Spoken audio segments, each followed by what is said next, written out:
हाँ जी, a very good evening to one and all. अब सेमेस्टर वन की स्टार्ट्स अगर आपको नहीं आती तो मेरे लिए बहुत अच्छी बात है। Reason being sem one starts का सेमेस्टर टू स्टार्ट्स के साथ कोई भी रिश्ता नहीं है।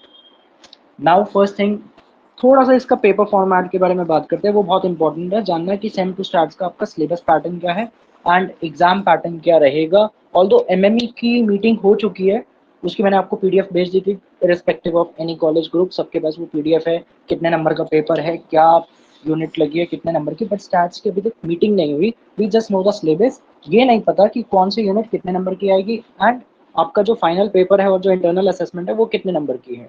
उसके ऊपर अभी मीटिंग नहीं हुई। नेक्स्ट वीक के ऊपर नेक्स्ट वीक में मीटिंग है, तो क्या पता जैसे आएगा आई जस्ट फॉरवर्ड यू, तो उसकी आप टेंशन ना लो। सेमेस्टर टू स्टार्ट की सबसे अच्छी खास बात ये, पहली बार इसका वन के साथ कोई रिश्ता नहीं, फर्स्ट थिंग। सेकेंड थिंग, ये स्टार्ट्स ऐसी है जिसमें मीन मीडियन मोड नहीं है। अक्सर आपके माइंड में यही रहता है कि स्टार्ट्स का मतलब mean median mode, correlation, quartile, ये सब ऐसा कुछ नहीं मिलेगा यहाँ पे। बहुत अलग स्टार्ट्स है और ट्रांजिशन है एकदम। आओ जी शुरुआत करते हैं। फर्स्ट थिंग, सिलेबस की अगर बात करें, 4 यूनिट है यहाँ पे। Unit 1, unit 2, unit 3, unit 4। चारों यूनिट को कंपाइल करने के बाद लगभग हमारे पास 50 न्यूमेरिकल है एंड अराउंड 20 क्वेश्चंस है with respect to the theoretical. तो 50 न्यूमेरिकल है, इसके 2 असाइनमेंट बने पड़े हैं।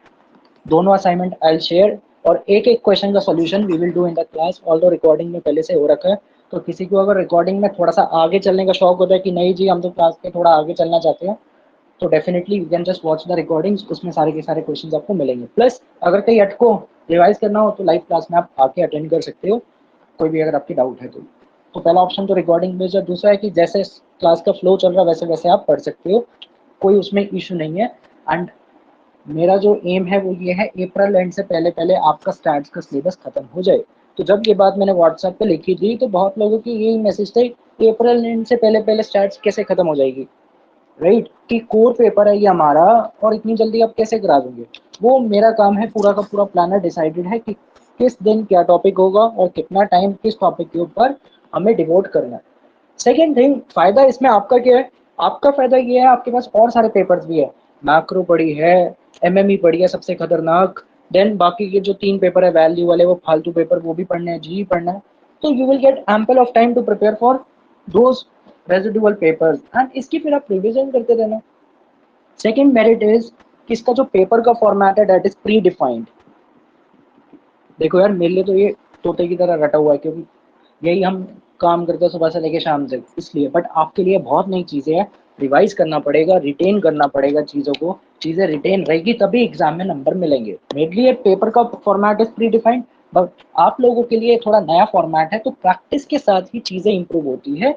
इसलिए मैंने कहा कि अप्रैल एंड से पहले पहले I will done with my syllabus, ताकि आपके पास मई जून एम्पल ऑफ टाइम हो टू रिवाइज। तभी आपकी सीजीपीए 9 और 10 आ सकती है। ये पेपर ऐसा है क्योंकि प्री डिफाइंड फॉर्मेट है, यू कैन इजीली स्कोर 9 और ग्रेटर देन 9। आराम से आप 9 और 10 सीजीपीए स्कोर कर सकते हो। तो 4 यूनिट लगी है, ऑर्डर में ही हमने पढ़ना है और कोई ज़रूरत नहीं है कि आप रीडिंग वगैरह खरीदो या रीडिंग के ऊपर कुछ काम करो। जो होगा यहीं से सब कुछ आपको मिल जाएगा। तो थ्योरी से 2-3 क्वेश्चन है जो प्री डिफाइंड आने वाले हैं। आज की क्लास में 1-2 क्वेश्चन मैं आपको बता दूंगा कि क्या आने वाले हैं। न्यूमेरिकल का जैसे जैसे आएगा आगे समय के साथ न्यूमेरिकल भी हमारे यहाँ पे होते रहेंगे। सबसे पहली बात, एक बात बताओ, स्टैट्स का मतलब क्या होता है? एनीवन? स्टैट्स का मतलब क्या होता है, कोई बता सकते हैं? आपने सेमेस्टर 1 पढ़ लिया पूरा का पूरा, तो कुछ तो पता होगा स्टैटिस्टिक्स होती क्या है। कोई आइडिया?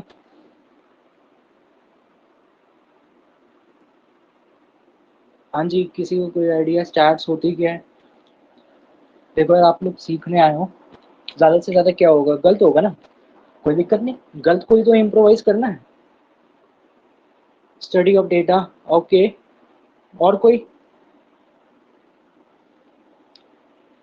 स्टडी ऑफ डेटा, इसके अलावा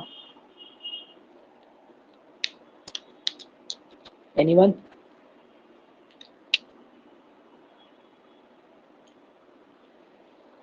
हाँ जी बताओ।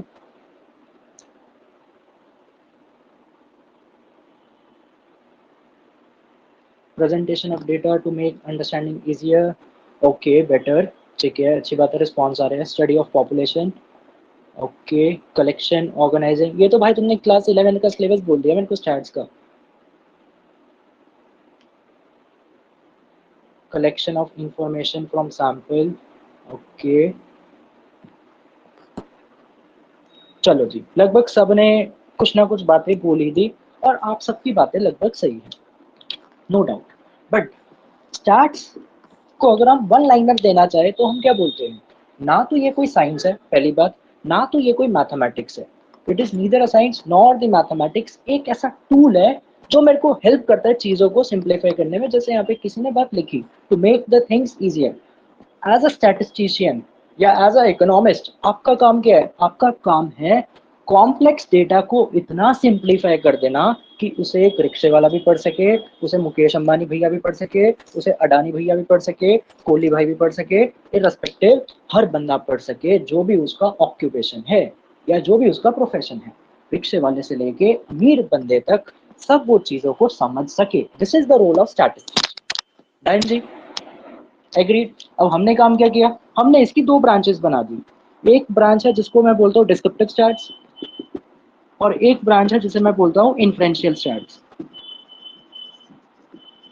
This is one of the theory question, but paper में आएगा नहीं क्योंकि कोर पेपर है, ऐसे फालतू सवाल देता नहीं है डीयू वाला इतना आसान, but yes this is one of the theoretical question. Distinguish between descriptive stats versus inferential, descriptive का ही एक और नाम होता है, इसे बोलते हैं हम डिडक्टिव रीजनिंग, इन्फ्रेंशियल को बोलते हैं inductive reasoning.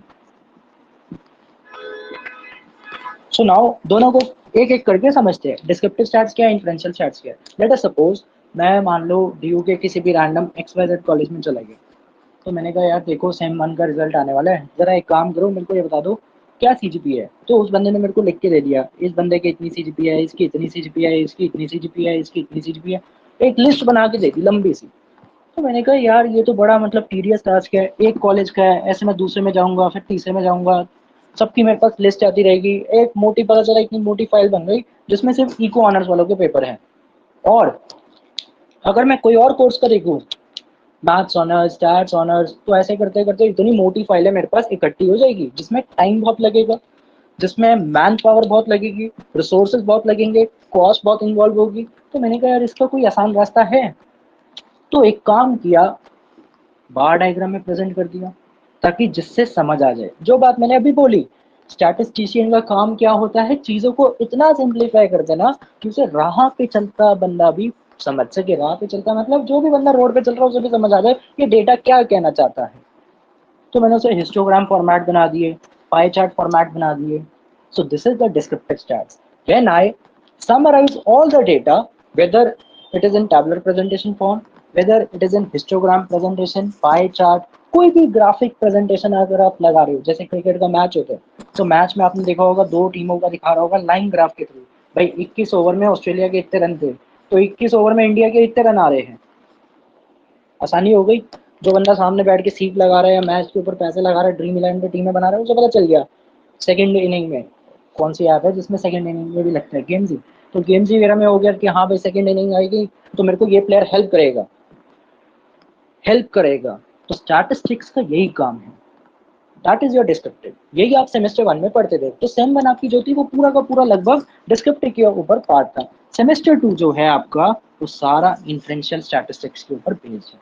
Now the question arises what is the meaning of the inferential stats. जैसे यहाँ पे किसी ने एक टर्म लिखी थी पॉपुलेशन, पॉपुलेशन का मतलब क्या है, जब भी पॉपुलेशन की बात आती है लगभग सारी जनता जो है वो एक ही जवाब देती है, एक ही चीज सोचती है, भारत की पॉपुलेशन, वर्ल्ड की पॉपुलेशन, XYZ की पॉपुलेशन। नहीं, पॉपुलेशन का मतलब ये नहीं है, पॉपुलेशन मीन्स आपका जो एरिया ऑफ कंसर्न है उसमें टोटल एलिमेंट कितने पड़े हैं, दैट इज द पॉपुलेशन। अगर मैं बात कर रहा हूँ SOL में इको ऑनर्स वाले कितने पता चला 400, तो दैट इज द पॉपुलेशन। मैं बात कर रहा हूँ DU के अंदर SRCC की मार्केट साइज है 300 इको ऑनर्स के थ्रू आउट ऑल द 3 ईयर्स, तो that is the population. Done, depends on my area of concern. अगर मैं देखता हूँ कि पूरे DU में बताओ कितने इको ऑनर्स की स्ट्रेंथ है, तो वो पॉपुलेशन बन जाएगा, सबको ऐड कर दो, north campus, south campus, off campus, as well. Clear जी। ऐसी सेम अगर मैं सारे कोर्सेज का एडिशन कर दूं तो दैट विल बिकम पॉपुलेशन। तो पॉपुलेशन वर्ड याद रहेगा, क्या मतलब होता है इसका, इसमें कोई दिक्कत किसी को, आगे चल सकते हैं। डन, हटा दूं, नोट वोट करने का इसमें कुछ है नहीं, आपको नोट्स वगैरह मिल जाएंगे सारे, और वैसे भी क्लास तो रिकॉर्ड होती रहती है, तो जो देखना होगा बाद में ऐसे आप देख सकते हैं। नेक्स्ट थिंग इज, आज की डेट में मेरा सारा फोकस रहने वाला है इन्फ्रेंशियल, तो मैंने ये वाला पोर्शन हटा दिया।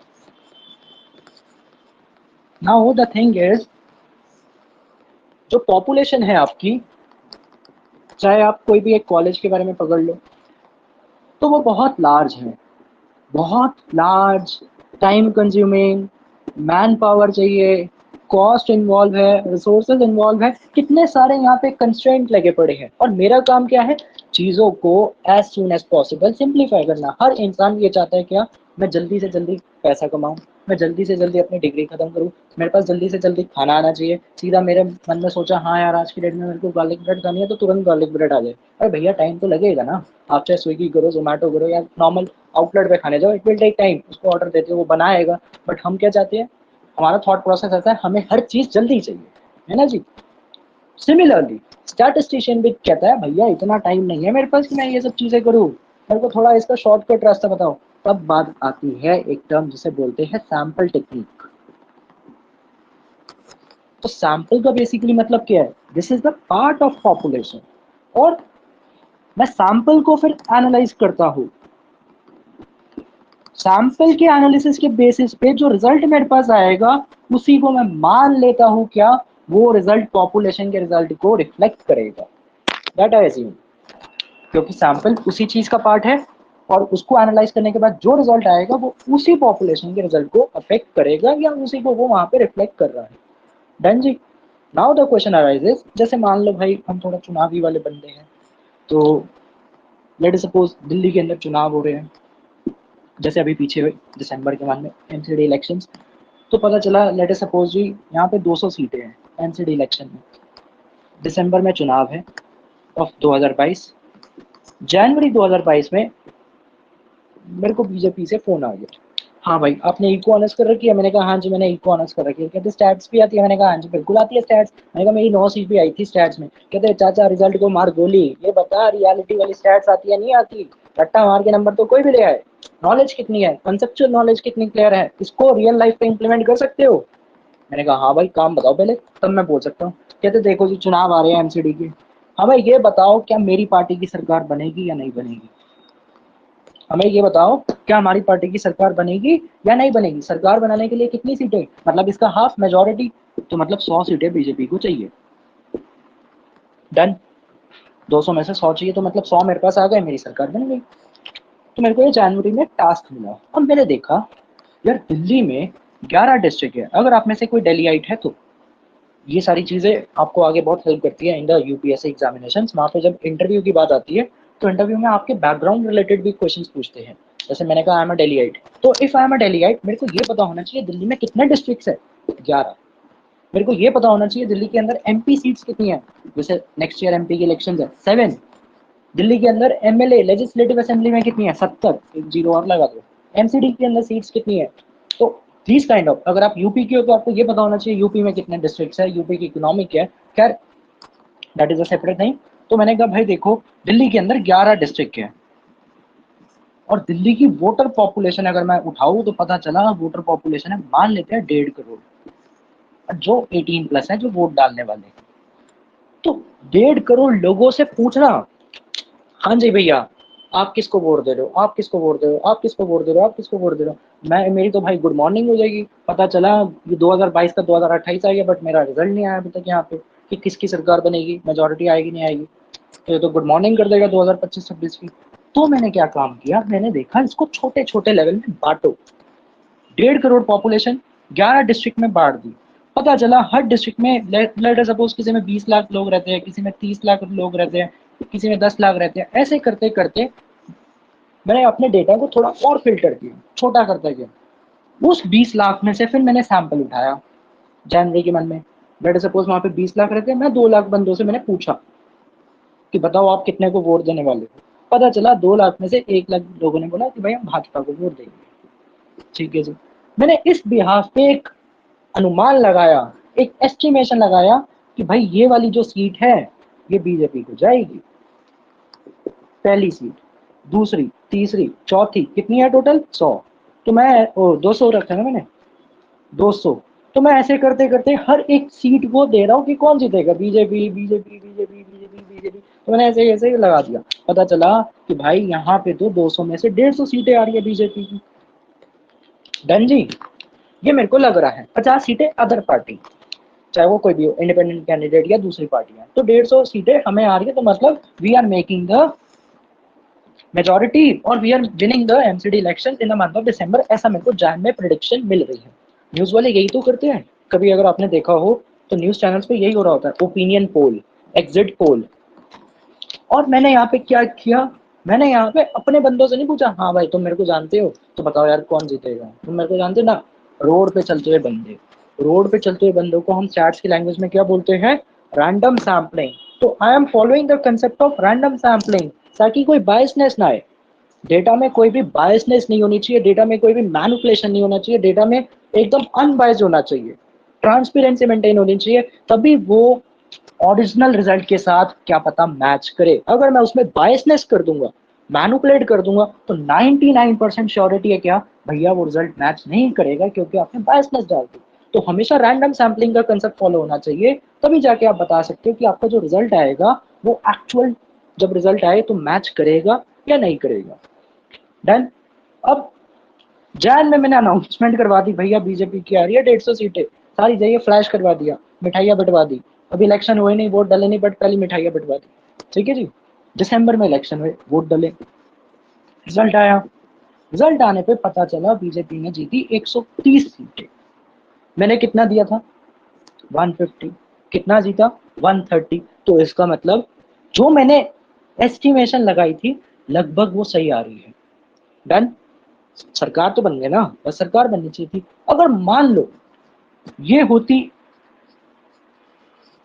सिर्फ 13, तो क्या होता, तो सबसे पहले तो फोन मिलाया जाता, भाई वो कौन बंदा था जो बोल रहा था 150 सीटें आएगी, जरा उसे बुलाओ, उसकी पहले हम आरती उतारना चाहते हैं। आ रही है हमारी 13, डेटा दे रहा है हमें 150 का कि हम 150 जीतेंगे।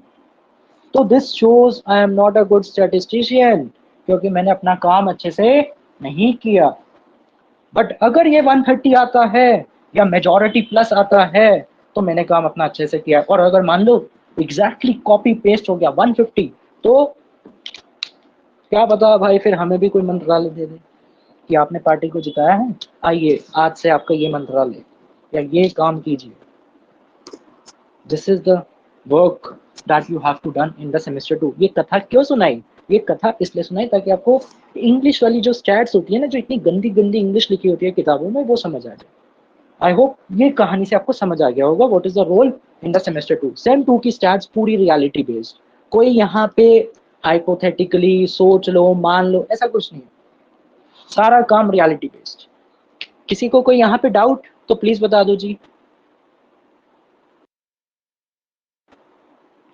Any doubt?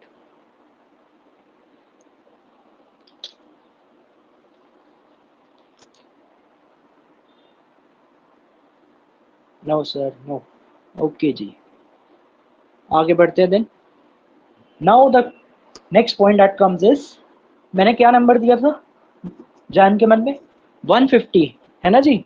इसी को बोलते हैं पॉइंट एस्टिमेशन। पेपर में क्वेश्चन आएगा थ्योरेटिकल, क्या आएगा, जस्ट नेक्स्ट स्लाइड में वही आपको पता चलेगा कि पेपर में क्वेश्चन इस पे कैसे पूछेगा, जो मैंने यहाँ पे एक नंबर दिया है। So now what I am doing, inferential एक पहले फ्लो चार्ट बना लेता हूँ छोटा सा आप लोगों के रेफरेंस के लिए। इन्फ्रेंशियल स्टैट्स के दो पार्ट है, जैसे स्टैटिस्टिक्स के दो थे, descriptive and inferential, similarly inferential के दो हैं। पहला आपका आता है एस्टिमेशन, जिसे बोलते हैं हम एस्टिमेशन थ्योरी। दूसरा आता है hypothesis testing. Hypothesis testing, ink change कर लेते हैं, रंग बिरंगा काम। एस्टिमेशन के दो पार्ट, या तो पॉइंट एस्टिमेशन, जो काम मैंने किया, मैंने क्या बोला था 200 में से कितने, अब की बार 150 पार। That is point estimation. Whenever a statistician gives a single number, उसे बोलते हैं point estimation. But whenever I gives a range, भाई 130 के ऊपर बट 160 के बीच, इसको बोलते हैं इंटरवल एस्टिमेशन। याद रहेगी बात। मैंने आपसे पूछा अभी आपका सेम का रिजल्ट नहीं आया, मान लो मैं आपसे पूछता हूँ कि बताओ कितनी सीजीपी आएगी, आप कहते हो 7 सीजीपी आएगी, तो पॉइंट एस्टिमेशन। किसी ने बोला 4 के ऊपर आएगी मगर इतना श्योर है 10 के नीचे आएगी, भाई रह क्या गया यार, 4 के ऊपर आएगी 10 के नीचे आएगी, तो कितना वाइडर आपने मेरे को एरिया दे दिया। हाँ अगर आप मेरे को ये बोलो 8 के ऊपर है 9 के नीचे है, समझ में आता है। कोई अगर ये बोला 4 के ऊपर है 10 के नीचे है, भाई पास तो हो जाएंगे मगर 10 के नीचे रहेगी। तो दिस मीन्स दैट कि ये वाले जो रिजल्ट आ रहा है केस ए, ये इतना गुड रिजल्ट नहीं होगा या इतना मैच ना करे, क्योंकि आपने यहाँ तो ऑलमोस्ट सारा ही मेरे को वैल्यूज बता दी। बट यस ये वाला बंदा सही है क्योंकि ये प्रिसाइज बात कर रहा है और ये गैम्बल खेल रहा है। गैम्बल क्यों? क्योंकि आप यहाँ पे सिंगल नंबर दे रहे हो, जब भी आप सिंगल नंबर देते हो तो बहुत हाई प्रोबेबिलिटी रिस्क पे आप काम कर रहे हो कि वो डेटा मैच करेगा या नहीं करेगा। डन। यहाँ पे कोई डाउट? तो पॉइंट इंटरवल और पॉइंट एस्टिमेशन और इंटरवल एस्टिमेशन से कौन बेटर? बाय डिफॉल्ट है interval estimation is better. Clear? And ये सारा थ्योरी वर्क किसने डेवलप किया था एस्टिमेशन का? That was given by professor Fisher. हम अपने आंसर की शुरुआत ही ऐसे करेंगे, इसके ऊपर थ्योरी क्वेश्चन बनता है एस्टिमेशन, कहेगा write a short note on the estimation theory या what do you mean by estimation, या फिर कहेगा explain estimation theory and its further bifurcation, या how does estimation theory bifurcated further, या कुछ भी ऐसा लैंग्वेज बना के दे। तो शुरुआत कैसे होगी? The term estimation was given by the professor Fisher. पहली लाइन अगर आप ऐसे लिख के आ जाओ, एग्जामिनर आपके नीचे का आंसर पढ़ेगा नहीं, क्योंकि उसे पता है जब बंदे ने शुरुआत ऐसे की है तो किताब अच्छे से पढ़ के आया है, डी वाली किताब अच्छे से पढ़ के आया है। डन। तो किसने दिया था ये? प्रोफेसर फिशर ने। This is your estimation part. आगे देखिए, हटाऊं। हाइपोथेसिस की अभी चर्चा करेंगे बाद में, बट पहले एक बार पॉइंट एस्टिमेशन मेरा ओवर हो जाए, then I will move on to the hypothesis part.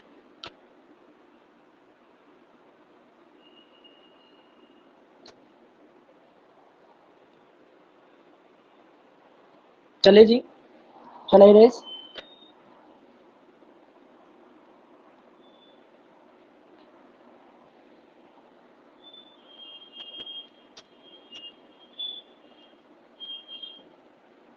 बताओ।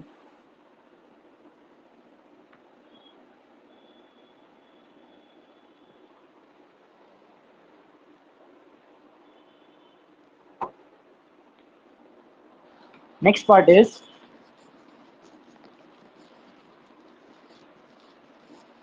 अब एक टर्म है मेरे पास सैंपल, एक है मेरे पास पॉपुलेशन।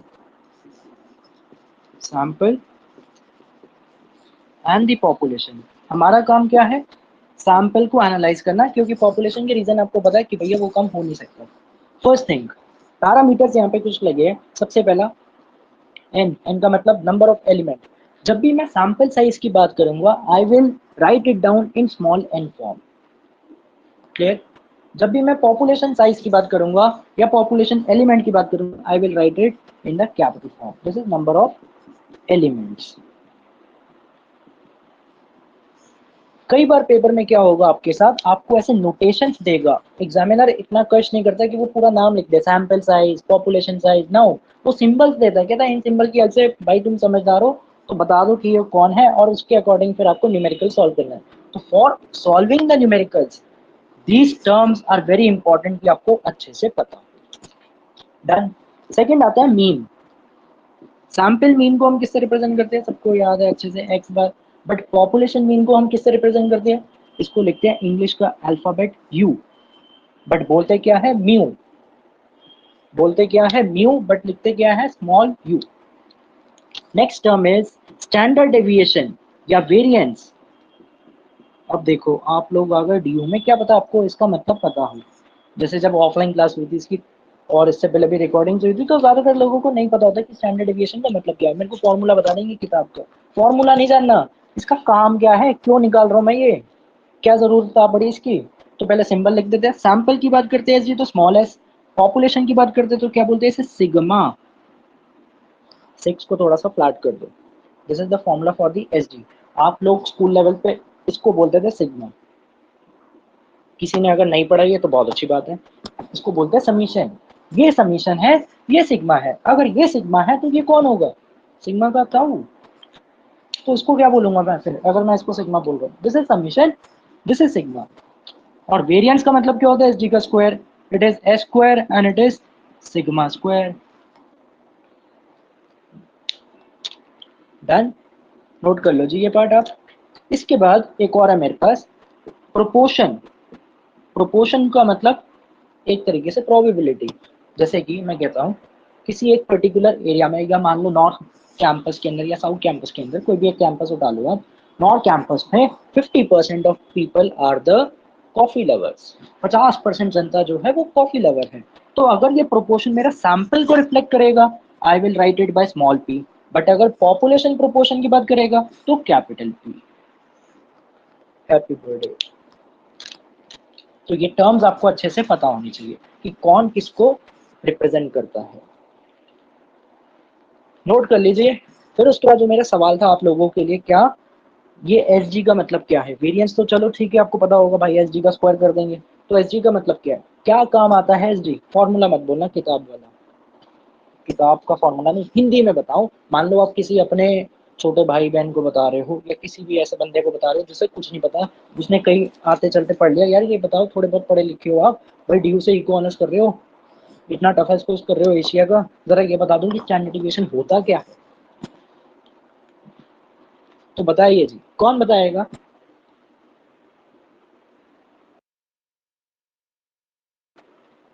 एनीवन? देखो यार, ज्यादा से ज्यादा क्या होगा, गलत होगा ना। तो क्या हो गया, आप सीखने आ रहे हो, क्या पता सही हो जाए। तो स्टैंडर्ड डेविएशन में हम ये कैलकुलेट करते हैं कि जो मीन है वो अपनी ऑब्जर्वेशन कितना डेविएट कर रहा है। मीन है जो, मीन अपनी ऑब्जर्वेशन से कितना डेविएट कर रहा है, मतलब ओके ईच ठीक है, ऑब्जर्वेशन से। सही बात बोली। वेरिएबिलिटी को चेक करने, अरे वाह, बढ़िया। चलो, किसी ने ये फॉर्मूला नहीं बोला, X minus X bar root of, ठीक है, सही बात कह रहे हो आप। मैं बस थोड़ा सा आपको एक दो लाइनें ऐड कर लेता हूँ। बातें आपने सही बताई है, थोड़ी सी पॉलिशिंग कर लो बस चीज़ों की। इसको हटा देते हैं भाई। देखो, मान लो भाई मेरे पास यहाँ पे दो बंदे हैं, एक है विराट कोहली, किंग कोहली, एक है रोहित शर्मा। मैं दोनों का यहाँ पे एस जी निकाला,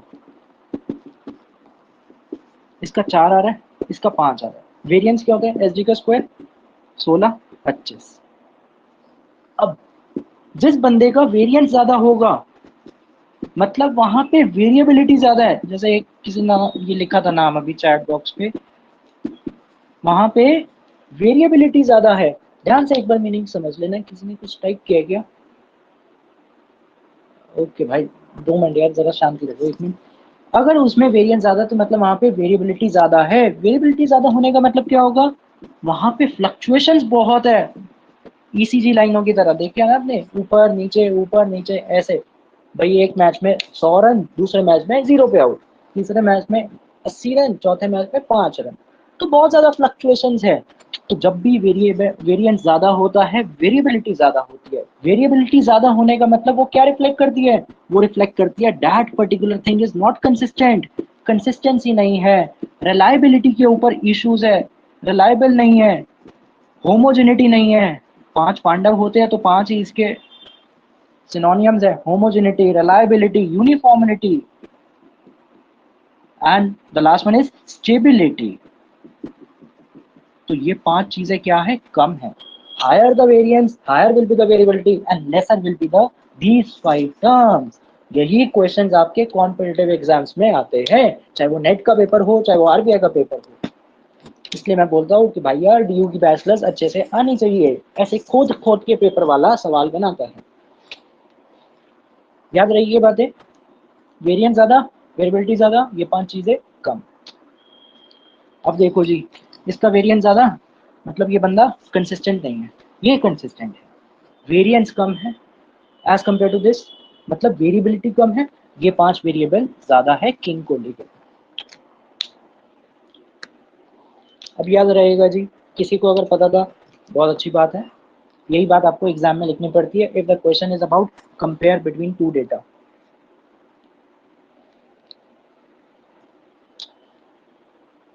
आगे चले।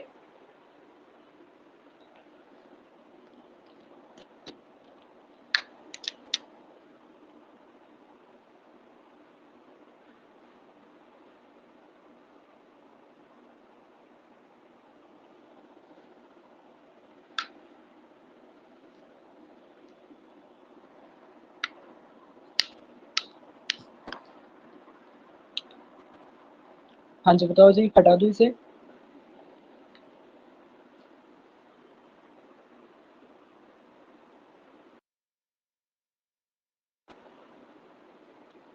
Okay, now next is examiner के अकॉर्डिंग सबसे पहला सवाल जो आपके पेपर में बनेगा, और लिख के मैंने आपको भेज भी दिया था, एक पीडीएफ भेजी थी आज से लगभग 3-4 दिन पहले, उसमें ये क्वेश्चन लिखा भी है, तो पेपर में आएगा। State and explain properties of good estimator. State and explain, या सीधा बोले explain properties of good estimator. एक अच्छे एस्टिमेटर की क्या क्या प्रॉपर्टीज होती है। जैसे अभी हमने एस्टिमेशन की थी वो चुनाव वाली बात कि भाई 200 में से मैंने बोला 130 आ रहे हैं, और 130 या उससे ज़्यादा आ गया तो चलो अच्छी बात है, बट मेरे अकॉर्डिंग देखा जाए, मैंने अगर 130 बोला था, अगर 120 के आसपास आता है तब भी ठीक है, 140 के आसपास आता है तब भी ठीक है, 200 थे ना टोटल सीट, बट अगर मान लो 190 आ गई सीटें भाजपा की, तो सरकार तो उनकी बहुत अच्छी बन गई, बट मेरे ऊपर कमेंट मार्क होगा क्या कि यार तुमने तो भाई इतनी कम सीटें बोली थी, देखो यार हम कितनी ले आए, बेकार बंदे यार, तुम तो हरवा रहे थे हमें, 130 बोल रहे थे, देखो हम 190 लेके आए। बट अगर वही 110 सीटें आ गई तो यार तुम तो भाई देखो 130 बोल रहे थे, हमारी तो कम आ गई। तो चाहे अच्छी बात हो या बुरी बात हो, फंसूंगा मैं ही। सही बात है भाई, ज्यादा आ जाए तो बोलेंगे बेकार बंदे हो, कम आ जाए तो और सुनाएंगे बेकार बंदे हो।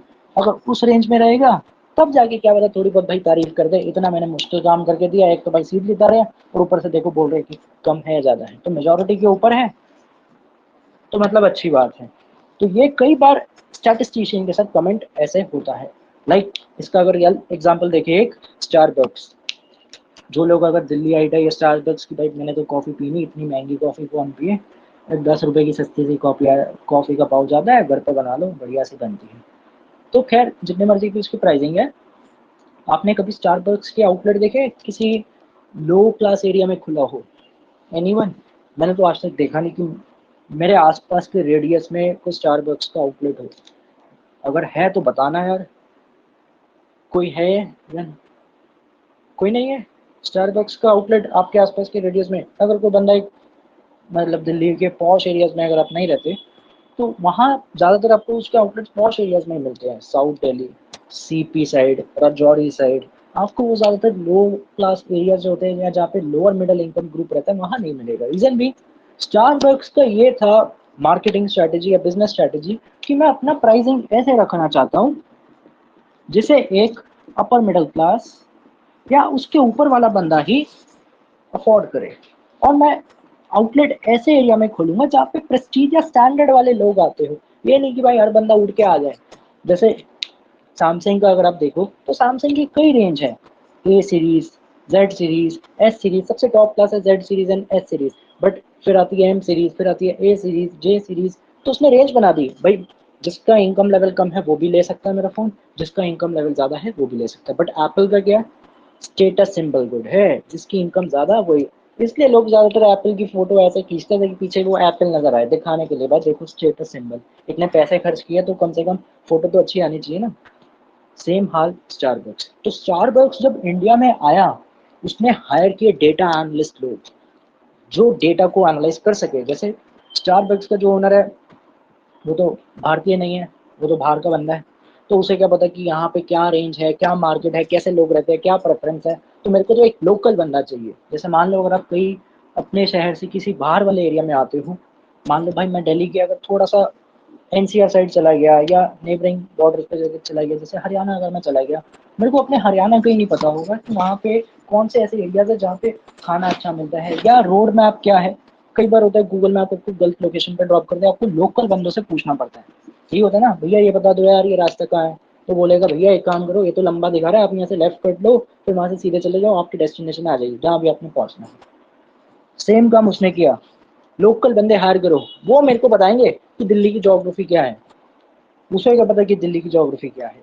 सिमिलरली अगर मेरे को कोई काम, अपना काम धंधा हरियाणा में खोलना, तो मेरे को हरियाणा वाले लोग चाहिए जो मेरे को हेल्प आउट करे, ये बताने के लिए कि वहाँ पे क्या टेस्ट प्रेफरेंस है, वहाँ पे कितना इनकम लेवल है, वहाँ पे कैसा बाइफर्केशन है, जोग्राफिकल बाइफर्केशन क्या है, लैंग्वेज बाइफर्केशन क्या है। उसी अकॉर्डिंग मैं अपने बिजनेस को प्लान आउट कर सकता हूँ, और तभी मेरा धंधा एक अच्छा खासा बनेगा। यही सेम बात मेरे को यहाँ पे बतानी है। What are the properties of good estimator. इस पे मूव ऑन करने से पहले एक छोटा सा फॉर्मूला लिख लो जी, आपके बड़े काम आएगा फॉर द न्यूमेरिकल पेपर।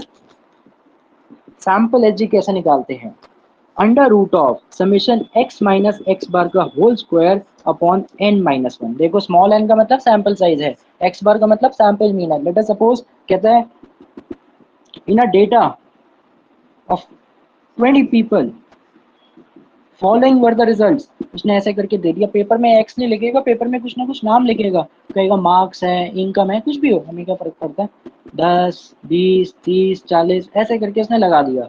तो आप मीन निकालना तो आता ही है, समेशन एक्स अपॉन एन कर देते हो, फिर एक्स माइनस एक्स बार कर देना, उसकी स्क्वायरिंग भी साथ साथ कर देना, उसका जो टोटल होगा उसे यहाँ डाल देना, एन अपॉन एन गिन लो भाई कितने 20 है, तो 20 में से एक गया 19, दिनेश कार्तिक की जर्सी, इसको डिवाइड कर दो, रूट में आंसर आएगा, आपके पास एस जी आ गया, वेरियंस चाहिए तो इसका स्क्वायर मार दो, गेम खत्म। कैलकुलेटर अलाउ होता पेपर में तो फिर कर लेना जी इसका रूट वगैरह कितना बनता है, आसान। आगे देखिए,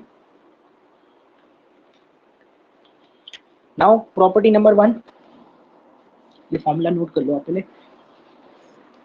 अब प्रॉपर्टीज पे आते हैं, बिकॉज ये नया पेपर है, नया पेपर एज इन पहली बार हो रहा है कि सेमेस्टर 2 में स्टार्ट आ रही है। इससे लगभग 2012 या 13 में होता था कि स्टार्ट सेमेस्टर 2 में होती थी, तब तो मैं भी डीयू में नहीं आया था 2013 में, तो जब ये स्टार्ट सेमेस्टर 2 में आती थी, तो इसके कोई भी प्रीवियस ईयर क्वेश्चन अवेलेबल नहीं है। कहीं आप ये सोचो कि इसका पीवाई क्यू मिलेगा हमें, तो हम पीवाई क्यू को पढ़ के चले जाएंगे, क्या पता उसमें से कुछ ना कुछ सेम आ जाए, तो उसके पीवाई क्यूज अवेलेबल नहीं है, ये बात का ख्याल रखना दिमाग में। पहली बार सेमेस्टर 2 में स्टार्ट आ रही है लगभग एक दशक के बाद, देयर इज नो पीवाईक्यूज। तो एग्जामिनर के पास बहुत सारे ऑप्शंस हैं, इकोनॉमिक्स वैसे भी गेम ऑफ ऑप्शंस होती है, तो उसके पास बहुत ऑप्शन है, वो जहां मर्जी से क्वेश्चन बना सकते हैं, आसान पेपर भी बना सकते हैं या टफ पेपर भी बना सकते हैं। टफ एज इन क्या पता वो आपको क्वेश्चन ना आता हो, और आसान तब चीज होती है जब आपको सारा पेपर आता है क्योंकि आपने पढ़ाई की है। First property is unbiased. Estimator क्या होना चाहिए, अनबाइज्ड। जैसे मैं आपसे बात कर रहा था वही इलेक्शन वाली, कि भाई ये नहीं कि अपने बंदे डाल दिए, अपने बंदे नहीं, ट्रांसपेरेंसी मेंटेन होनी चाहिए, तो अनबाइज्डनेस। बट इसको हम लिखेंगे कैसे अनबाइज्डनेस, जैसे स्कूल लेवल पे कुछ ऐसे क्वेश्चन आते थे जहाँ पे आप वैल्यू को एक्स लेट करते थे, let the value be X, और फिर आप एक्स को फाइंड आउट करते थे। यहाँ पे हम एक्स नहीं लिखते, एक्स की जगह what I right the theta, I right the theta. Theta क्या है, थीटा मेरा एक पैरामीटर है, चाहे वो मीन के लिए मैं लिखूं या मैं एस जी के लिए लिखूं, दोनों में से कोई भी, या दोनों के लिए लिखूं। तो थीटा इज द पैरामीटर जो पॉपुलेशन को रिप्रेजेंट करता है, और पॉपुलेशन तो हम एनालाइज करते नहीं, हम किसके ऊपर काम करते हैं, सैंपल के ऊपर। तो सैंपल का पैरामीटर क्या बनेगा, it will B theta hat. तो जब भी थीटा के ऊपर मैं से ये टोपी पहना देता हूं उसे, तो देख के आपको पता चल जाएगा वो किसकी बात कर रहा है, सैंपल की बात कर रहा है। और जब नॉर्मल लिखा है तो मतलब वो किसकी बात कर रहा है, पॉपुलेशन की बात कर रहा है। थीटा कुछ भी हो सकता है, it can B mean, it can B S D. इतनी बात समझ आई, अगर इतनी बात समझ आई तभी मैं इसका क्रियाक्रम आगे बढ़ाऊं। यहाँ पे किसी को कोई दिक्कत है तो प्लीज पूछ लो जी, कोई बाद में आगे चल के बोले कि ये वाला पॉइंट नहीं समझ आया, व्हाट्सएप पे मैसेज आ रहा है वो थीटा हैट क्या था, कोई डाउट।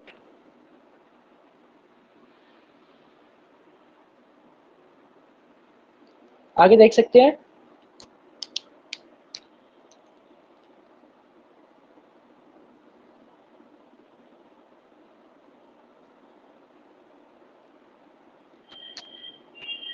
हाँ जी बताओ।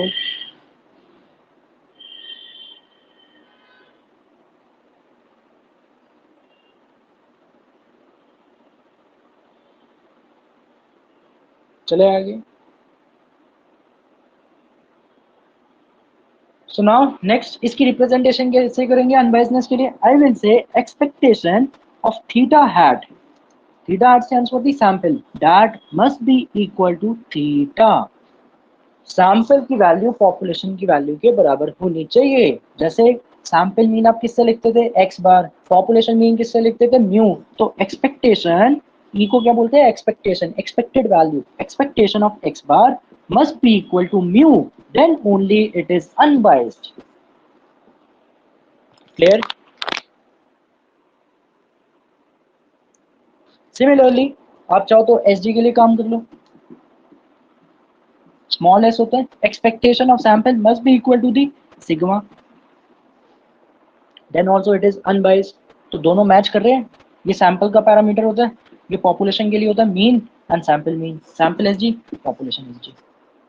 So now this is unbiased. Although इसके प्रूफ्स भी होते हैं, बट वो प्रूफ आपके सेमेस्टर 4 में है, 2 में नहीं है। 2 में बस आपको ये बात लिख के आनी है कि लेट अस से theta is a population parameter and theta hat is a sample parameter.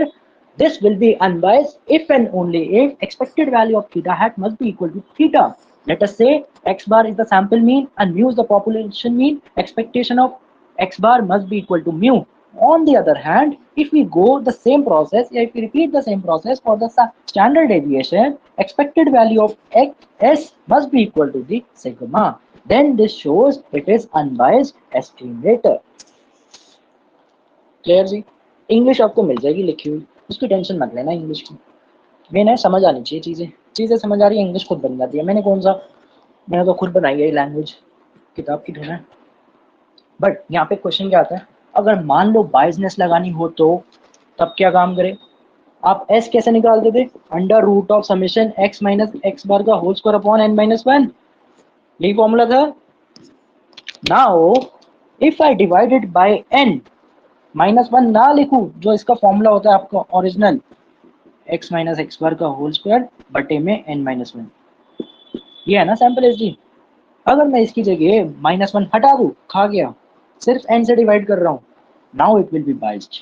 जब आपने डिनोमिनेटर को पलट दिया तो आपका जो एस्टिमेटर का रिजल्ट आएगा वो बाइस्ड होगा, because now it is not equal to population S D. या वेरिएंस के बारे में आप बोलो। So this is the case for the बाइसनेस।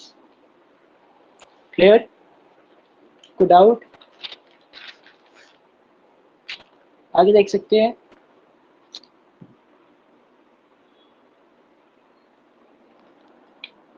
So property 1 is done. Unbiasedness.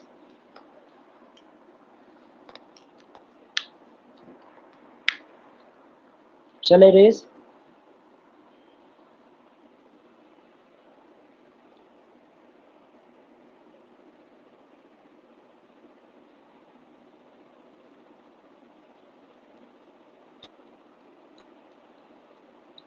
हाँ जी बताओ जी, हटा दो इसे।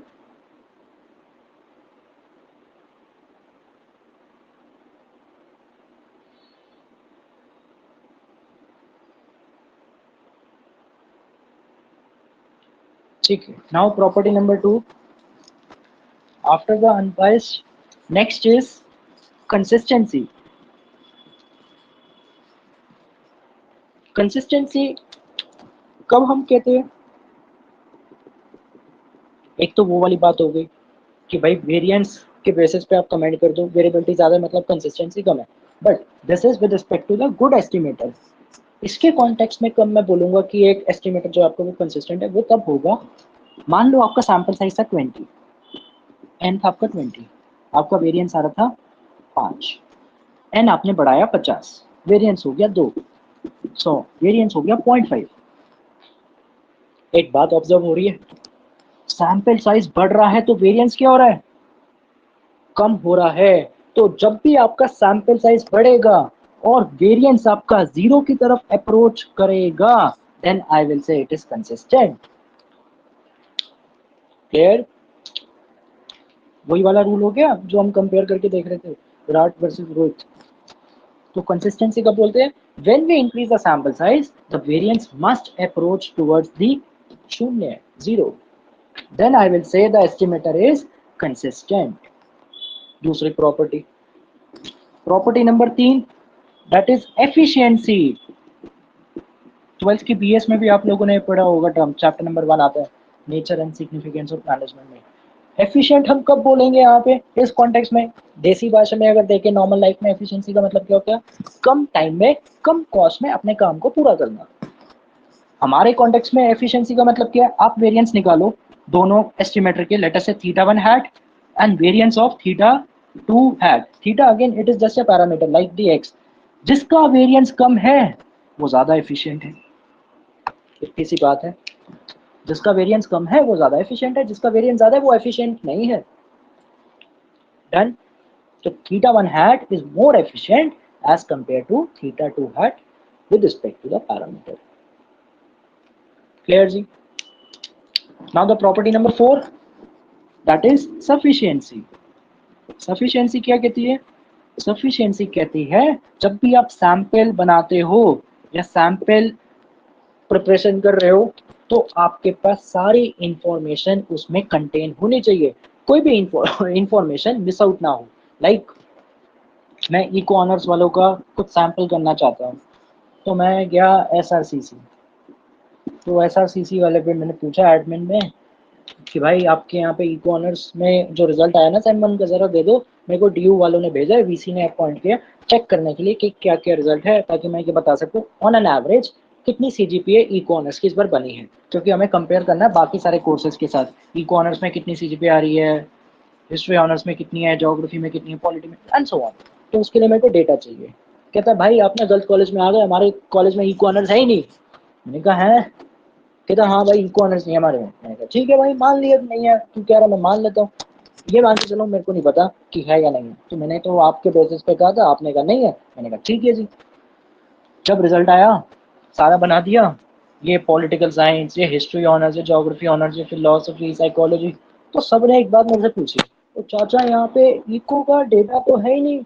मैंने कहा यार इको का डेटा इसलिए नहीं मैंने डाला क्योंकि मेरे को 3-4 कॉलेजेस से इन्फॉर्मेशन मिली कि वहाँ पे इको ऑनर्स होती नहीं, तो इसलिए मैंने सोचा चल भाई इसको एलिमिनेट कर देते हैं। कहते कौन कौन से? मैंने कहा भाई सबसे पहले तो यही है, फिर हिंदू है, फिर आंसर आ जाए, फिर केएमसी है। कहूँगे चारों अच्छे अच्छे तो आपने उड़ा दिए। तो ये तो जस्ट एक एग्जांपल है समझाने के लिए, पेपर में मत लिख देना। ये मान लो वो पेपर चेक कराते हैं एसआरसीसी वाला, वो मारेगा पकड़ के नंबर देते समय, कहेगा है हमारे कॉलेज से उड़ा दी। तो पेपर में क्या लिखेंगे?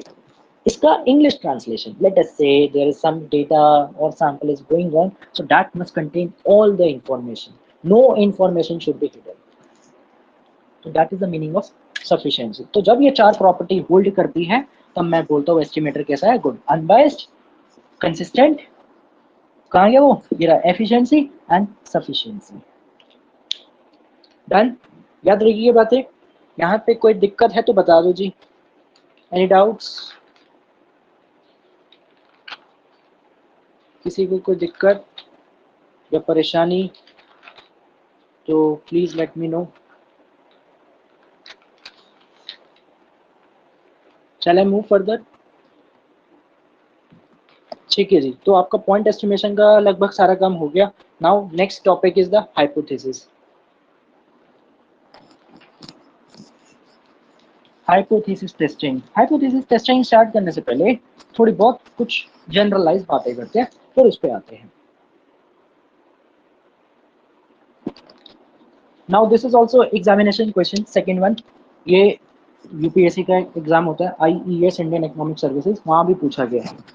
Differentiate between parametric test versus non parametric test.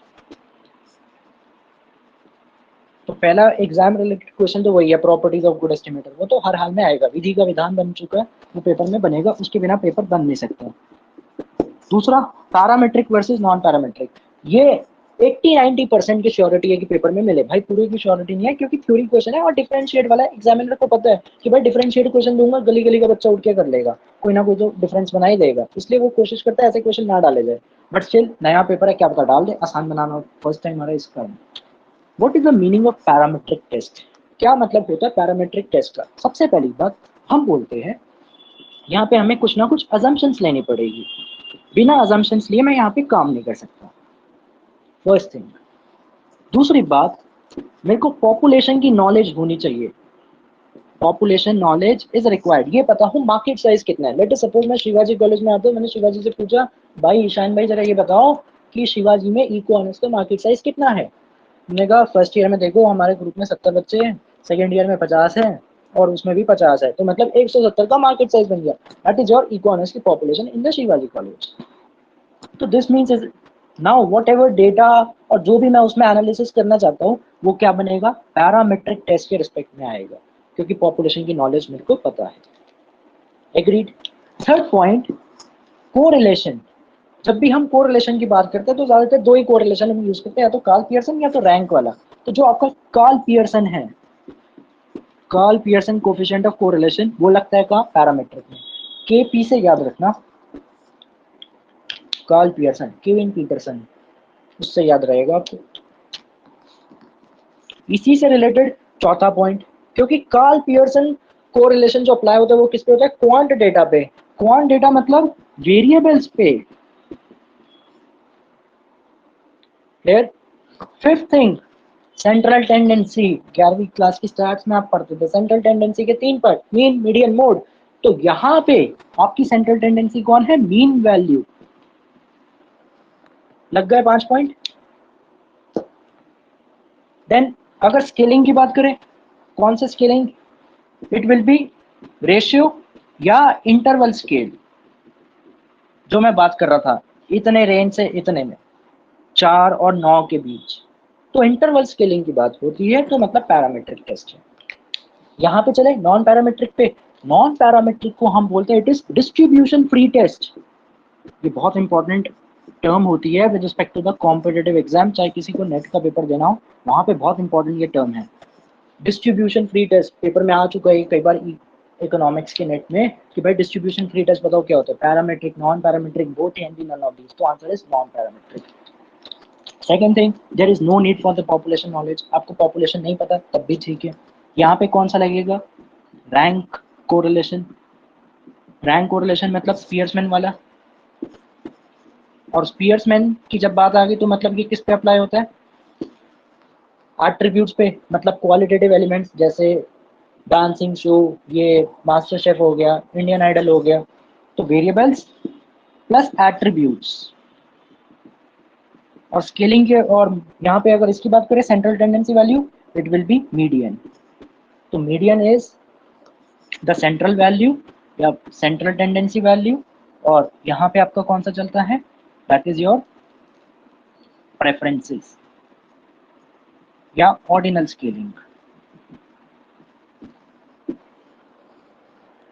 So this is your distinguish. ऐसे करके एक पेज इसका बन जाएगा। एक पार्ट और है, आप पहले इतना नोट कर लो, थोड़ा सा स्पेस का कंस्ट्रेंट है मेरे पास भी, then I will write 1 or 2 points more, just note this।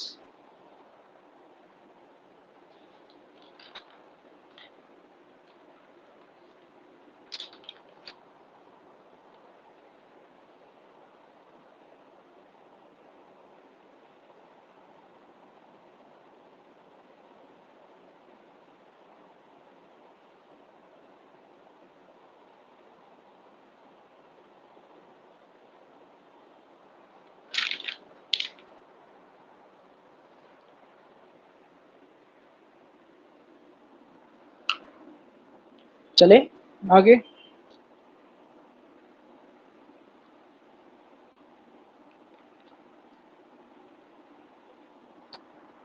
ये ऊपर वाले पॉइंट हटा दो।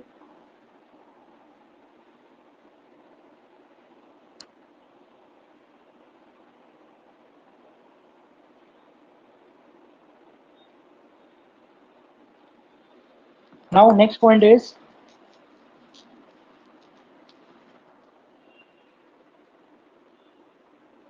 एक टर्म होती है स्टार्ट्स में बड़ी इंपॉर्टेंट, जिसे हम बोलते हैं आउटलायर्स।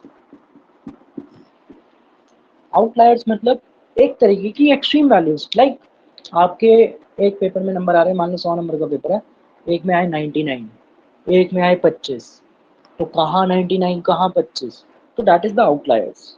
आउटलायर्स किसी डेटा सेट में एक भी हो सकता है, it can be the highest value और it can be the lower value, it can be more than 1, 2 भी हो सकते हैं, 3 भी हो सकते हैं, कोई भी हो। तो जब भी आपका आउटलायर्स की बात आएगी तो आपका जो रिजल्ट है that will be affected in the parametric test.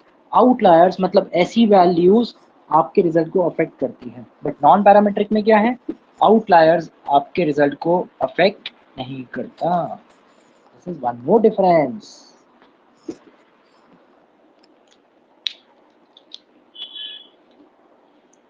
Done जी।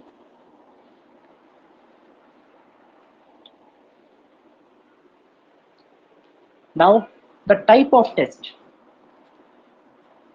कौन कौन से टेस्ट है जो हमने यहाँ पे पढ़ने हैं और इसके अंदर कौन से पढ़ने हैं, तो ये वाला पोर्शन में यहाँ से पूरा हटा रहा हूँ जी। And this is also the, इससे आपको आपका सिलेबस भी समझ आ जाएगा कि है क्या। पैरामीट्रिक और नॉन पैरामीट्रिक की अगर टेस्ट की बात करें, पैरामीट्रिक के अंदर हमें 3 टेस्ट पढ़ने हैं। सबसे पहला है जेड टेस्ट, फिर है मेरे पास टी टेस्ट, फिर है मेरे पास जिसका नाम है एफ टेस्ट। और नॉन पैरामीट्रिक के अंदर मेरे पास बस एक ही टेस्ट लगा है जिसका नाम है काई स्क्वायर। लिखा मैंने चाय है बट बोलते क्या है काई स्क्वायर। और इसका सिंबल क्या है, सिंबल है इसका ये एक्स की ये निकाल दो वेव्स और स्क्वायर लगा दो, that is the symbol for the chi square. Z test, T test, F test and last one is the chi square. तो ऑर्डर में ही पढ़ना है, क्रोनोलॉजी ये रहेगी 1 फिर 2 फिर 3 फिर 4 और इसके बाद सिलेबस का हो गया हैप्पी बर्थडे। तो यही 4 टेस्ट है। जब ये 4 टेस्ट खत्म हो जाएंगे आप समझ लेना जी आपका पार्ट सारा हो गया semester two start. So this is the 4 test. इसके अंदर और भी टेस्ट होते हैं बट हमारे सिलेबस में जो लगा है that is only the chi square. और यहाँ से पेपर में क्वेश्चन कंफर्म आएगा इसी टॉपिक के रिगार्डिंग। ये वाली वीडियो मैंने यूट्यूब के ऊपर भी डाल रखी है। दोनों क्वेश्चन पूछता है, थ्योरी भी और आपका न्यूमेरिकल भी कंफर्म्ड है। तो पहला क्वेश्चन वो कंफर्म था properties of good estimator theoretical में, दूसरा क्वेश्चन आपका ये कंफर्म है प्रॉपर्टीज और इसका न्यूमेरिकल। 3 क्वेश्चन हो गए। पैरामेट्रिक नॉन पैरामेट्रिक का डिस्टिंग्विश आएगा नहीं आएगा ये 70-80% के ऊपर है, एग्जामिनर के मूड के ऊपर डिपेंड करता है। उसका मूड अगर अच्छा हुआ आसान पेपर बनाना तो डाल देगा, नहीं बनाना होगा तो उसके पास कंटेंट तो बहुत है, कंटेंट की उसके पास कमी नहीं है, जो मर्जी क्वेश्चन बना सकता है यहाँ से क्योंकि फर्स्ट टाइम आ रहा है। इसलिए आसान बनाना होगा तो देगा, नहीं बनाना होगा तो इनमें इतने क्वेश्चन बन जाएंगे जिसकी कोई हद नहीं। राइट, आगे चले जी। यहाँ पे कोई दिक्कत तो बता दो। Shall I move further?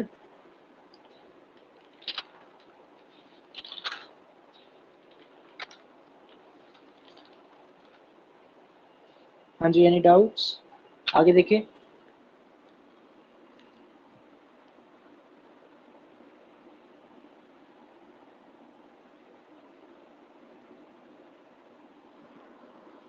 अब इसके बाद क्योंकि अगर मेरे को ये टॉपिक स्टार्ट कराना है, आपको थोड़ा सा सेमेस्टर 1 का एक टॉपिक है, ज़्यादा नहीं एक ही टॉपिक है, वो रिवाइज करवाना पड़ेगा।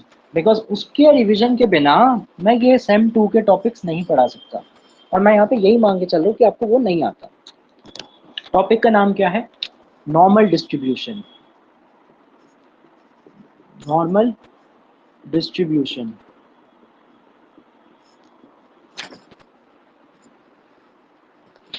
तो क्या होती है ये नॉर्मल डिस्ट्रीब्यूशन? आप लोगों ने एक फॉर्मूला पढ़ा होगा स्कूल लेवल पे, mode is equal to 3 median minus 2 mean, है ना जी? बोलते थे ये फॉर्मूला कब लगाते हो?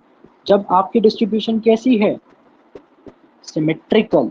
सिमेट्रिकल डिस्ट्रीब्यूशन का मतलब क्या होता है, मीन मीडियन मोड तीनों बराबर। एसिमेट्रिकल डिस्ट्रीब्यूशन का मतलब क्या होता है, या तो पॉजिटिवली स्क्यूड या नेगेटिवली स्क्यूड। एक एक टर्म की जरा बात करते हैं। पॉजिटिवली स्क्यूड कब बोलते हो, जब आपका मीन ज्यादा हो मीडियन और मोड के मुकाबले। नेगेटिवली मतलब जब मीन कम है मीडियन मॉड बड़ा है। मीडियन तो देखो बीच में रहता है ना डेटा के, डेटा का मीडियन का मतलब ये है डेटा को 2 इक्वल हिस्सों में बांट देना, तो मीडियन तो बीच में रहेगा। साइन किसका चेंज हो रहा है, मीन और मॉड का आपको देखना है। तो मीन बड़ा तो पॉजिटिव, मॉड बड़ा तो मतलब negative. Now the thing is skewness का मतलब क्या है, पहले तो ये पता हो। इसको तो मारो गोली, पहले ये बताओ ये होता क्या है तभी ये समझ आएगा। स्क्यूनेस बताता है सिमेट्री। हम बोलते हैं लैक ऑफ सिमेट्री, जैसे यहाँ पे बोला सिमेट्रिकल, जैसे ये मेरा बोर्ड है, मैं अगर बीच में मार्जिन बनाता हूँ एक, तो इतना एरिया यहाँ पे उतना ही एरिया यहाँ पे, बट अगर मैं मार्जिन बना रहा हूँ यहाँ पे तो क्या होगा भाई, इसके पास एरिया कम मिल रहा है, इसको देखो कितना एरिया मिल रहा है।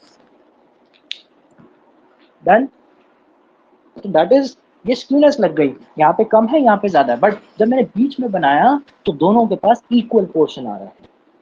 फिर 50 ओवर की गेम है, 2 ही बॉलर है मेरे पास, वाओ, अगर 2 ही बॉलर है तो भाई दोनों की हालत बुरी हो जाएगी, तो दोनों के पास 25-25 ओवर बटेंगे। बट अगर मेरे पास 7-8 बॉलर लगे हैं तो ये नहीं पता कौन कितने ओवर डालेगा।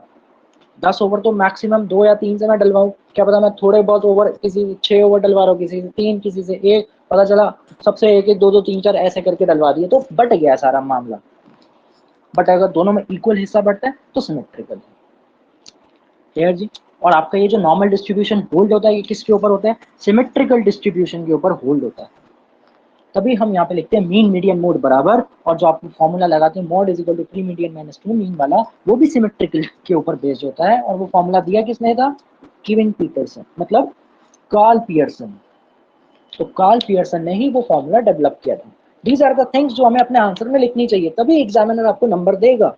जब आप ऐसी बातें लिखते हो गहराई में जाके, तभी यू कैन एक्सपेक्ट कि आपको नंबर मिलेंगे। अगर आप वही भेड़ चाल वाली भाषा लिखो, भेड़ चाल वाली को हम इकोनॉमिक्स में टर्म बोलते हैं, मैक्रो का पार्ट आता है, वहां पे ये टर्म आती है animal spirits. First time I guess आप लोग सुन रहे हो ये टर्म एनिमल स्पिरिट्स, भेड़ चाल हिंदी में बोला जाए, जहाँ पे वो मैं भी चल भाई, आया राम गया राम। तो कार्ल पियर्सन ने ये फॉर्मूला डेवलप किया था इसके रिगार्डिंग। तो इसी के ऊपर हमें थोड़ी बहुत आज चर्चा करनी है कि ये है क्या। ये हटा देता हूँ मैं पार्ट।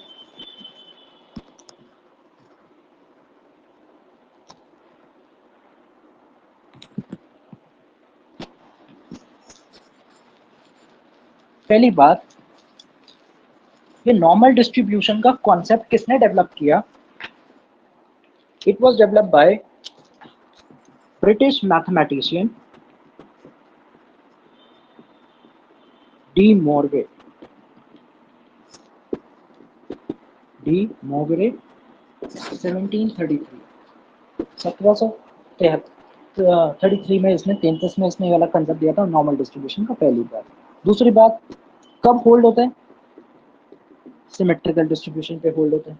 एक डायग्राम है जो आपका पैरामेट्रिक टेस्ट में कॉमन चलेगा, कौन सा, ये वाला, this is my number line, ये इसकी शेप है। सेमेस्टर 1 में क्या पता आप लोगों ने ऐसी शेपें देखी हैं। ये शेप जब बनती है इसका मतलब है ये सिमेट्रिकल डिस्ट्रीब्यूशन को रिफ्लेक्ट मार रही है। This means this is my number line, this value is 0, तो जितना हिस्सा यहाँ उतना हिस्सा यहाँ। थ्योरेटिकली अगर देखा जाए दिस इज माइनस इंफिनिटी, ये प्लस इंफिनिटी पे जाती है। एग्रीड भाई, यहाँ पे हमें नंबर्स नहीं पता, माइनस इंफिनिटी से प्लस इंफिनिटी, और दोनों के पास इक्वल एरिया, ये भी 50%, ये भी 50%। बट प्रैक्टिकली हमने इसको थोड़ा सा रिस्ट्रिक्ट मार दिया। We say it vary from -3 of standard deviation to +3 of standard deviation. -3 standard deviation से लेके +3 ऑफ स्टैंडर्ड डेविएशन पे वेरी करती है। आपके माइंड में सवाल जरूर आ रहा होगा, ये बात कैसे आप कह सकते हो, जरा थोड़ा इसका प्रूफ बताओ। बिल्कुल प्रूफ करके दिखाता हूँ, why I am writing this number. पहले एक एक करके जरा यहाँ पे देखते हैं, फिर उसके बाद इस पॉइंट पे मैं आता हूँ। थर्ड थिंग, एक और प्रॉपर्टी जो यहाँ पे बनती है, मॉड के कॉन्टेक्स्ट में 3 टाइप के मॉडल आपके पास आ सकते हैं, या तो यूनी मॉडल, या तो बाय मॉडल, या तो मल्टी मॉडल। मॉड का मतलब क्या होता है, हाईएस्ट फ्रीक्वेंसी वैल्यू, ये कर्व अपने पीक पे कब जा रही है, एक बार, तो दैट इज यूनी मॉडल। अगर ऐसे जा रही होती ये तो बोलता बाय मॉडल, 2 से ज्यादा होते तो बोलता मल्टी मॉडल। तो ये 2 बार अपने कर्व पीक पे जा रही है तो इसलिए इट इज एक बार जा रही है तो इसलिए इट इज यूनी मॉडल। तो ये मेरा एक और पॉइंट यहाँ पे बन गया, यूनी मॉडल।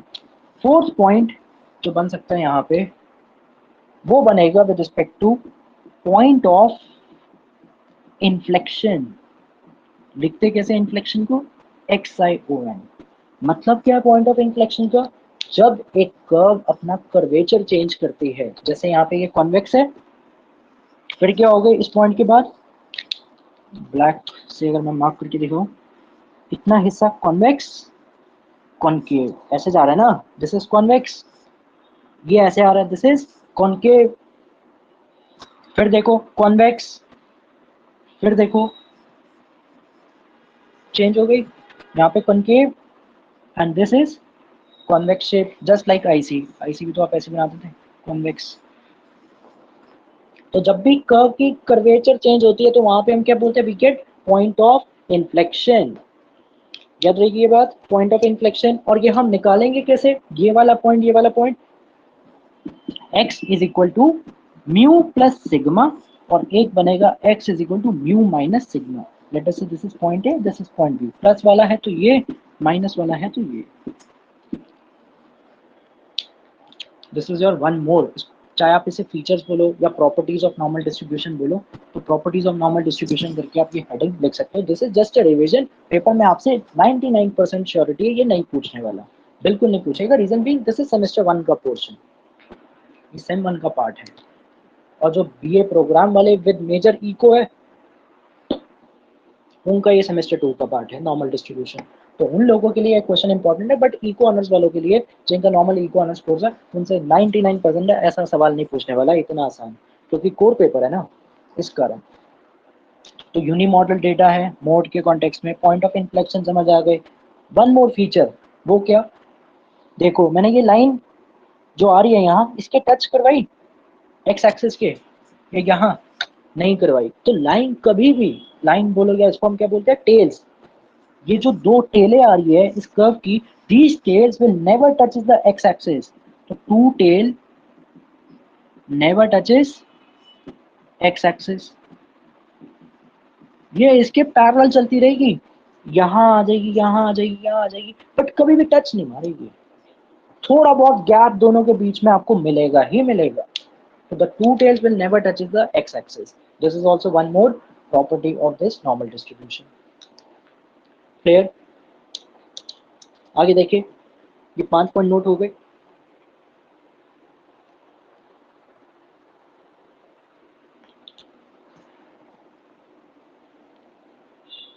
हाँ जी बताओ जी, आगे देख सकते हैं।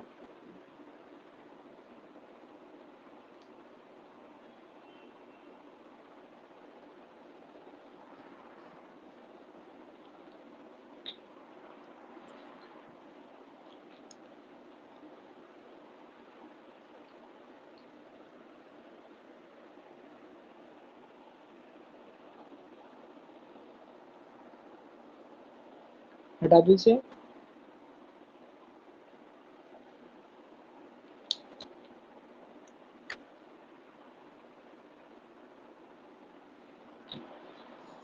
ठीक है जी, पॉइंट नंबर 6।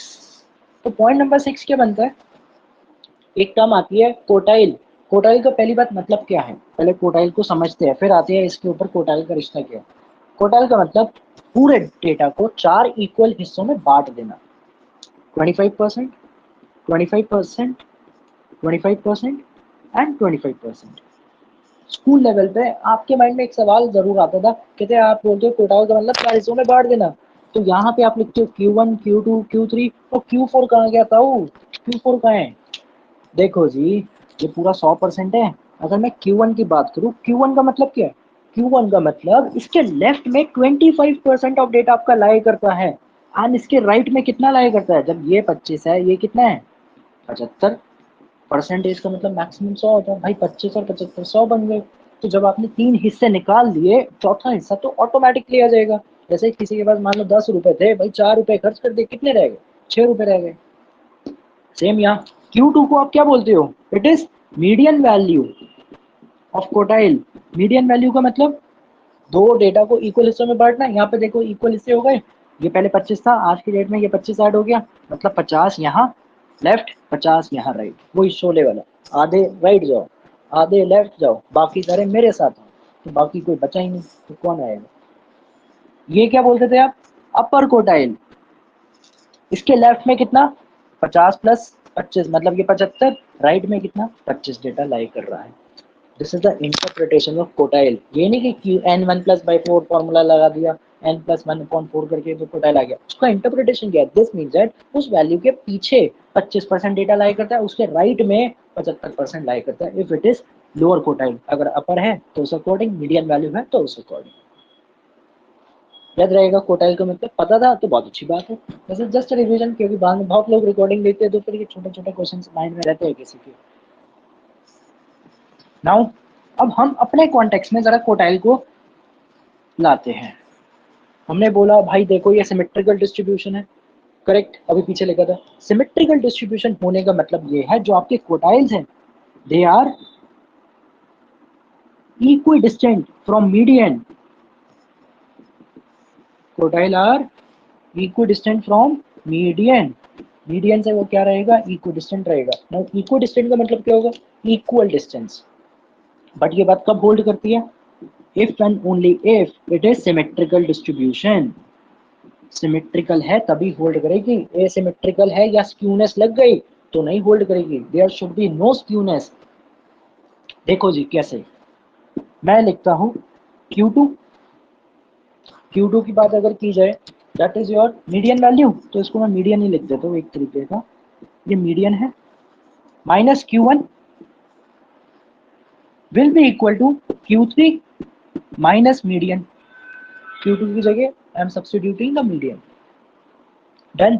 अब यहाँ से एक बात मिल रही है क्या, ये मीडियन को उठा के यहाँ ले आओ, तो median plus median is equal to Q1 plus Q3, तो मतलब twice of median is equal to Q1 plus Q3, correct. तो मीडियन का फॉर्मूला क्या बन गया, मीडियन बन गया आपका लोअर प्लस अपर कोटाइल बटे में 2। This is one more property. तो अगर मीडियन निकालना है तो क्या करो, आप चेक करो आपके पास लोअर कोटाइल है अपर कोटाइल है, दोनों को ऐड मारो बटे में 2 मारो, मीडियन आ जाएगा। ऐसे क्वेश्चन आते हैं कॉम्पिटिटिव लेवल पे, बट आपको यहाँ पे थ्योरेटिकल में एक पॉइंट लेके आना है if this question comes in exam कि भाई because of the symmetrical quartiles are also equidistant from median. Done. आगे देख सकते हैं,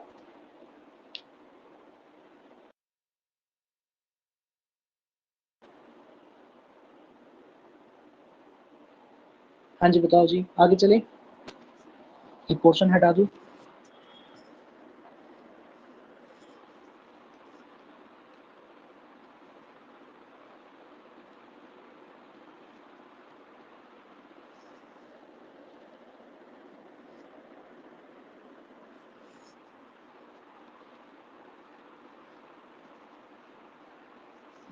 चला रेज, यस सर। ओके जी। Now the last one more property जो यहाँ पे बन सकती है, और क्या पता आपके माइंड में वही हो कि वो -3 टू +3 का मतलब क्या था। आओ जरा अब उसी के ऊपर काम करते हैं।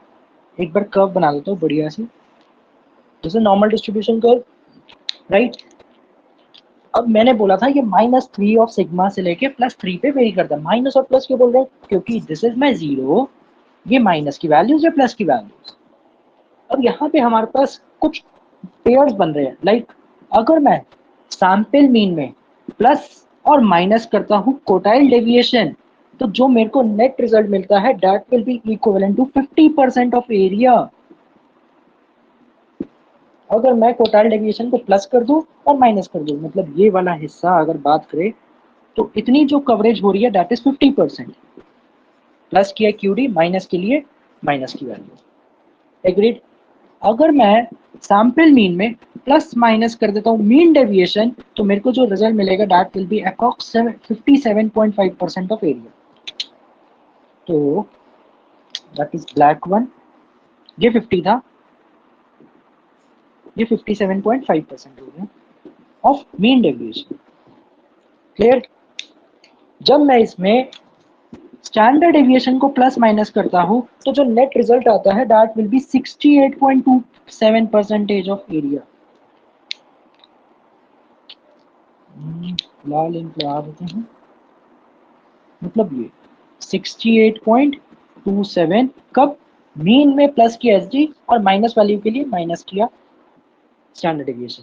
और जब मैं इसमें ट्वाइस ऑफ एसडी करता हूँ सैंपल मीन में ही मल्टीप्लाई, तो plus twice of SD and minus at the same time I will get 95.45% of area। तो ये 68, ये वैल्यू बढ़ गई कितनी, 95, 0.45 डन। और जब मैं इसमें last value thrice of standard deviation को plus at the same time minus, लगभग मेरे पास 99.43% ऑफ एरिया आता है अप्रोक्स। तो ये पूरा आपका हो जाता है 99, that is -3 of sigma and +3 of sigma, ये ट्वाइस ऑफ सिग्मा, ये सिग्मा, ये एमडी, ये quartile deviation. So this was the reason कि इसको बोला था -3 से लेके +3 पे वेरी करता है एज कंपेयर टू एरिया, क्योंकि नॉर्मल डिस्ट्रीब्यूशन का मतलब है you get area, percentage area कितना कवर्ड है जब प्लस माइनस किया जाए सैंपल मीन में, irrespective of this variable whether it is quartile, mean और स्टैंडर्ड डेविएशन के 3 parts, normal value of SD, twice of SD, thrice of SD. So this is your property question of the normal distribution. यही same diagram हमें parametric test में use करना है, क्योंकि parametric test में आपका particularly Z and T, F में ये डायग्राम नहीं लगता, Z और T में ये डायग्राम यूज होगा सारे न्यूमेरिकल्स में।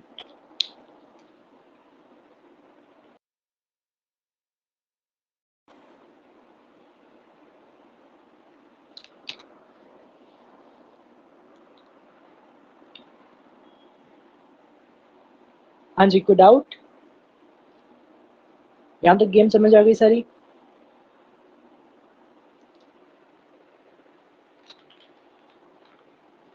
किसी को कोई दिक्कत?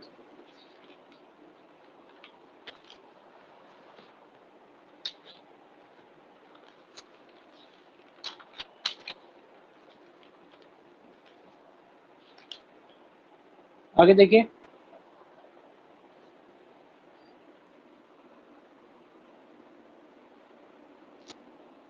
चले रेस।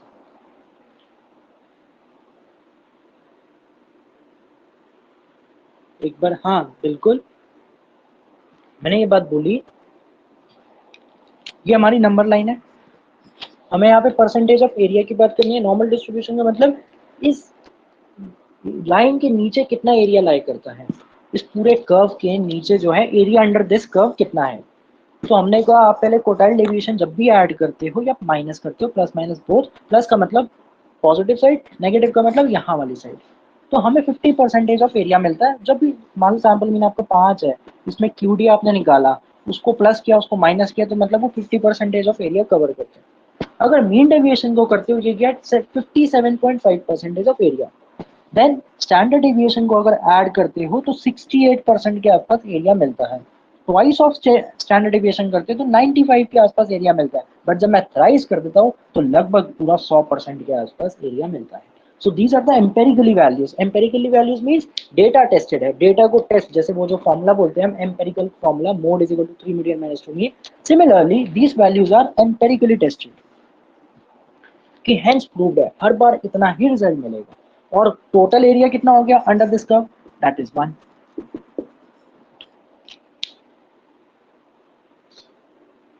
सर ये वैल्यूज, हाँ ये याद रखनी है, क्योंकि थ्योरी क्वेश्चन आएगा आपको लिखना पड़ता है। आप अप्रॉक्स भी लिख दो तब भी चलेगा, एग्जैक्ट याद रहे तो बहुत अच्छी बात है, क्योंकि इसमें बहुत कुछ है थोड़ा बहुत याद करने का, हर यूनिट में से कुछ ना कुछ मिलेगा, और आपको पता भी नहीं है, मजे मजे में आपकी यूनिट 1 लगभग खत्म हो गई है। अगर अप्रॉक्स में लिख दो, ये तो देखो आसान है 50, ये भी आसान है 99%, ये दो का मेन टंडा रहता है, ये 95, ये 68 एंड दिस इज 57। पॉइंट्स में याद रहे तो बहुत अच्छी बात है, पॉइंट ना रहे तो अप्रॉक्स में लिख दो तब भी चलेगा, एग्जामिनर को भी पता है, इतनी छूट आपको वो दे देता है। चले रेस, आगे बढ़ सकते हैं।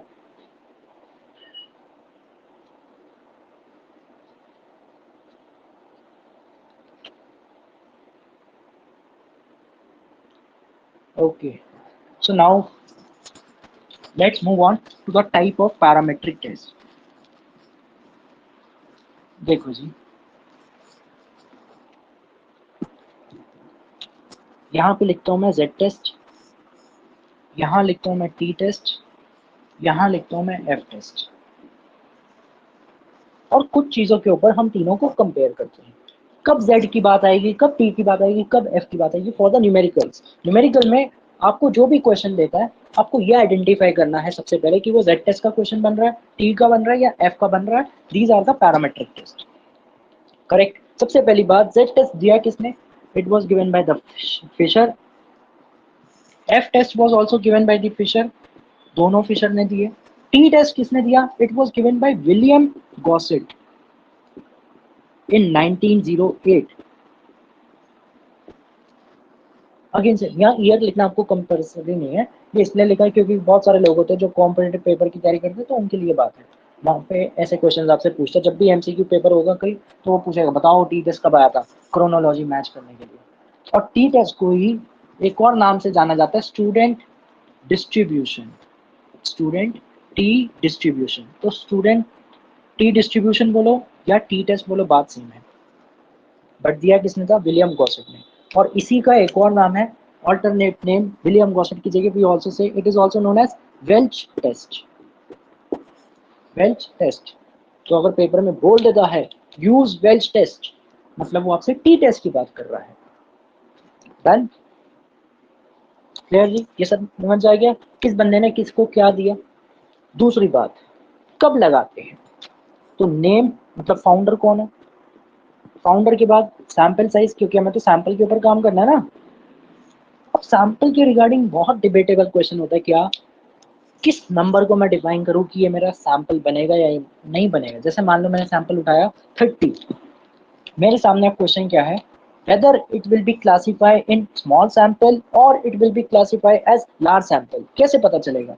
लार्ज सैंपल हम तभी बोलते हैं किसी चीज को जब आपका सैंपल साइज 30 से ज्यादा हो। कुछ बुक्स में ये वैल्यू 40 भी लिखी है, तो कोई इशू नहीं है। 30 के ऊपर होगा मतलब वो लार्ज सैंपल है। स्मॉल सैंपल कब बोलूंगा? बाय डिफॉल्ट है क्या? जब एन आपका 30 से कम हो। क्लियर जी? और एफ टेस्ट भी आपका किसके ऊपर अप्लाई होगा? When sample is small. Small का मतलब एन लेस देन 30, हम यहाँ पे 30 लेके चलेंगे, रेफरेंस 30 है। एग्रीड? आपके माइंड में सवाल आ रहा होगा भाई ये भी स्मॉल पे लग रहा है, ये भी स्मॉल पे लग रहा है, तो फर्क क्या है? नेक्स्ट पॉइंट में पता चलेगा फर्क क्या आया। तभी फिशर ने एफ टेस्ट बनाया, वरना वो क्यों काम करता? पागल ढोना है। जब ये काम कर चुका है स्मॉल के ऊपर, मैं क्यों काम करूँ दोबारा उसके ऊपर? कुछ ना कुछ कमी थी इसमें, तभी उसने ओवरकम किया और उसको नाम दे दिया एफ टेस्ट। सैंपल के बाद नेक्स्ट थिंग जब हम बात करते हैं that is population variance. This is most important point. अगर आपको ये पॉइंट समझ आ गया तो गारंटी से आप सारे न्यूमेरिकल कर सकते हो 50 के 50। 50 असाइनमेंट में आपसे आराम से 50 के 50 न्यूमेरिकल हो जाएंगे अगर ये पॉइंट समझ आ गया। तो ध्यान से समझना, जिन लोगों की आदत होती है, अब ऑफलाइन तो है नहीं तो पता चल जाता है कौन साथ बैठ के लिख रहा है, तो अभी साथ साथ मत लिखना, अभी आराम से पेन वेन बंद कर दो भाई। देखो रिकॉर्डिंग आपके पास होती है, नोट्स आपके पास होते हैं, सारी चीजें आपके पास है, बट ये बंदा दोबारा आपके पास अवेलेबल नहीं होगा, तो इसलिए आराम से पेन वेन छोड़ दो। 2 मिनट के लिए मेरी बात ये आराम से सुन लो, जैसे पिक्चर चल रही है बस। तो 2 मिनट के लिए बात समझ लो, ये बहुत इंपॉर्टेंट पॉइंट है, वरना अभी तक मैंने कहीं बोला नहीं बीच में कि पेन वेन रख दो। पॉपुलेशन वेरिएंस, अगर आपको किसी भी डेटा सेट का पॉपुलेशन वेरिएंस पता है तो जेड टेस्ट लगेगा, तो जेड टेस्ट लगेगा। अगर आपको पॉपुलेशन वेरिएंस कौन या एसजी पता हो, इधर सिग्मा और सिग्मा स्क्वायर, भाई सिग्मा स्क्वायर देगा तो हम सिग्मा निकाल लेंगे, कोई फर्क नहीं पड़ता, चाहे पॉपुलेशन वेरिएंस बोलो या एसजी बोलो, एक दूसरे के रूबरू कॉपी तो है, तो स्क्वायर लगा दो, वहां पे स्क्वायर हटा दो। तो whenever you get the population variance always apply Z test irrespective of sample size. जी हाँ, this is the game changer, ये है क्लाइमैक्स पिक्चर का।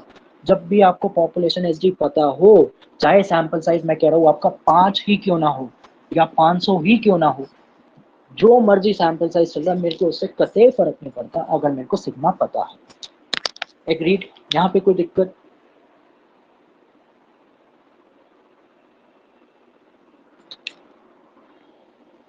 हाँ जी बताओ जी, यहाँ पे कोई डाउट? ये बात क्लियर हो गई? अगर आपको सैंपल एसजी दे रहा है, तो सॉरी पॉपुलेशन एसजी दे रहा है या पॉपुलेशन वेरिएंस दे रहा है, आपका सैंपल साइज कुछ भी चल रहा हो, 5 है, 10 है, 15 है, 20 है, 50 है, जो मर्जी है, आपको हमेशा कौन सा टेस्ट लगाना है? जेड टेस्ट लगाना है। इसलिए मैंने अभी पीछे क्या बात बोली कि कुछ बुक्स में 40 लिखा होता है, तो हमें फर्क नहीं पड़ता। तो आपके माइंड में आ रहा हो, मान लो 40 लिख रहे हो, अरे हमें फर्क नहीं पड़ता, हमें कौन देखना है? पॉपुलेशन वेरिएंस देखना है। और अगर आपको पॉपुलेशन वेरिएंस नहीं दिया, नॉट गिवन, या सैंपल एसजी दे रहा है या सैंपल वेरिएंस दे रहा है, then apply the T test if sample size is small. फिर अगर n 5 है, s दे रहा है, तो कौन लगेगा? n is 5, s is 20, then I will apply t test. But if n is 10, sigma is 5, then I will apply z test. एक और ऑप्शन ले लेते हैं, n is 30 but s is 5। अब देखो यहाँ पे दोनों ऑप्शन करेक्ट होते हैं। भाई आप चाहो तो z टेस्ट भी लगा सकते हो, आप चाहो तो t टेस्ट भी लगा सकते हो। अगर आपको n 30 दे रहा है, s 5 दे रहा है, दोनों से ऑप्शन करेक्ट है। वो एक दो चीजें जैसे जैसे क्वेश्चन आते हैं ना न्यूमेरिकल, तो आपका हाथ सेट होता रहेगा, आपको पता चल जाएगा। इसमें इतनी ज्यादा कोई टेंशन नहीं है, दोनों एक्सेप्टेबल है, but this is the main thing. Sample size जो मर्जी चल रहा हो, एस जी दे दिया तो अप्लाई दिस z। क्लियर? बात समझ आ गई जी? अब बताओ किसी को कोई doubt? Now the floor is open for the doubts.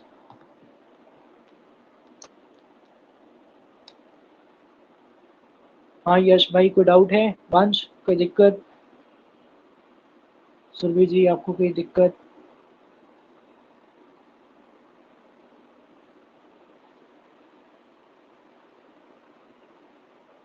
Okay, now let's move on. हाँ जी, 30 यहाँ पे परसेंटेज है।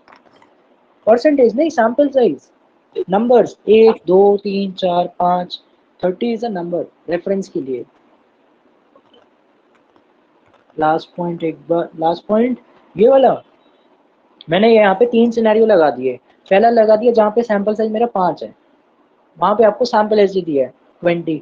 तो जब भी सैंपल एसजी देता है तो कौन सा test? T test. Done. N अगर आपका मान लो कम है 10, कोई भी नंबर हो 30 से छोटा होना चाहिए, मगर आपको सिग्मा दे दिया तो लगता है जेड टेस्ट। एन अगर 30 है या 300 है या कोई भी नंबर है, साथ में आपको एस दे रहा है या स्क्वायर दे रहा है, तो दोनों option is correct. You can apply Z test, you can apply the T test. ज्यादातर हम ऐसे क्वेश्चनों में जेड टेस्ट अप्लाई करते हैं क्योंकि लार्ज सैंपल है ना, इसलिए। बट कई बार ऐसा सिनेरियो बन जाता है न्यूमेरिकल में कि वहां पे टी टेस्ट से भी क्वेश्चन सॉल्व हो जाता है। वो मैंने तभी कहा कि न्यूमेरिकल जैसे जैसे आएगा उस अकॉर्डिंग हाथ सेट होता है कि ऐसे सवालों में जेड सूट करेगा ज्यादा अच्छा या टी सूट करेगा। पेपर वाला न्यूमेरिकल की लैंग्वेज में हमें बताता है। जैसे जैसे हम आगे बढ़ेंगे तो न्यूमेरिकल में इसकी भी चर्चा करेंगे। आपको डाउट? आगे बढ़ सकते हैं।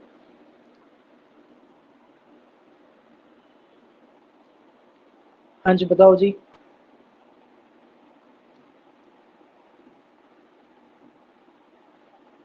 आगे देखिए, नाउ बात आती है किसकी? एफ टेस्ट की। अब एफ टेस्ट कब लगता है? एफ टेस्ट लगता है जब मेरे पास दो ग्रुप हैं और मेरे को दो ग्रुप की वेरिएंस टेस्टिंग करनी है।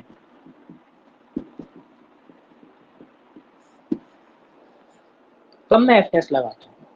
तो अंतर समझ आ गया क्यों फिशर ने यह टेस्ट बनाया? कि अगर पॉपुलेशन वेरिएंस या सैंपल वेरिएंस दो ग्रुप के दे रहा है और वो आपको बोलता है वेरिएंस की टेस्टिंग करो, देन आई विल राइट या I will apply F test. तब हम एफ टेस्ट लगाते हैं। क्लियर जी? Last one more point with respect to the coefficient of correlation. Z test और टी टेस्ट पे अप्लाई होता है, एफ टेस्ट में कोफिशिएंट ऑफ कोरिलेशन की कोई बात नहीं है। अगर आपका आर की वैल्यू 0 है, then apply the T test. अगर आपके आर की वैल्यू नॉन जीरो है, then apply the Z test. Clear जी? आर अगर 0 है तो टी टेस्ट अप्लाई होगा, आर अगर नॉन जीरो है तो जेड टेस्ट अप्लाई होगा। अब इसी के रिगार्डिंग एग्जामिनर आपके साथ गेम खेलेगा। वो गेम क्या खेलेगा? ध्यान से समझना जी क्वेश्चन। कहेगा भाई एन दे रहा हूं 35 और आपको सिग्मा दे रहा हूं 10। सिग्मा दे दिया, एन भी बड़ा है, मान लो एन 5 है, सिग्मा दे रहा है ना, तो क्या बनता है? जेड टेस्ट बनता है। इंग्लिश में एक छोटी सी लाइन लिखेगा, क्या? Assume that coefficient of correlation is 0। आधी जनता, आधी से भी ज्यादा जनता क्या लगाएगी? जेड टेस्ट लगाएगी। क्योंकि भाई सिग्मा दे दिया, सर आपने ही तो कहा था कि सिग्मा देता तो जेड टेस्ट लगता है। अरे बाऊ, मैंने एक और बात बोली थी, क्या? ये वाली, अगर आर 0 होता है तो कौन लगेगा? टी टेस्ट लगेगा। ओहो, ये तो यार मैं भूल गया था, क्वेश्चन देख के इतना कॉन्फिडेंस आ गया, खाट खाट करके मैं पेपर कराया और 2 घंटे में पेपर करके बाहर आ गए। लास्ट ईयर की बात है, पिछले साल तो सारा आईएएस और यूपीएससी का बैच चला है। उससे पहले ऐसे एक गलती की थी किसी ने, सेम 3 नंबर का क्वेश्चन था, कहता 3 घंटे का पेपर 2 घंटे में खत्म। तो 2 घंटे बाद हम बाहर आ गए, बाहर आके हम इंस्टाग्राम चला रहे थे। क्या करते, पेपर आसान था। दिस इज ओवर कॉन्फिडेंस, ये है ओवर कॉन्फिडेंस। तो ये बात का ख्याल रखा करो। बहुत छोटा पेपर आता है ड्यू का, A4 साइज से भी बहुत छोटा सा पेपर। तो कई बार ऐसा होता है कि फिगर मिस आउट हो जाती है। ऐसी लाइनें पेपर के, मान लो वो लास्ट क्वेश्चन हुआ पेज का, उसने लास्ट में लिखा है, आपने मिस आउट कर दी। तो जब तक पूरा टाइम है 3 घंटे, बाहर मत आया करो, रिवाइज करो, मैग्नीफाई लेंस लेके जाओ साथ में, देखो भाई कुछ मिस आउट तो नहीं हो गया, क्या पता कुछ पता चल जाए जो आपसे मिस आउट हो गया हो। करेक्ट, याद रहेगा। अगर वो ऐसे कांड कर देता है R0, तो मतलब टी टेस्ट चाहे इररिस्पेक्टिव कुछ भी चल रहा हो, कई बार ऐसा कर दे तो याद रखना। हाँ, अगर नहीं लिख रहा तो सेट टेस्ट का सवाल है। क्लियर जी। Done, now you can note. अगर आपने नोट नहीं किया अभी तक, अब आप नोट करना चाहो ये नोट कर सकते हो। यहाँ पे इसका कोई भी रोल नहीं होता एफ टेस्ट के अंदर।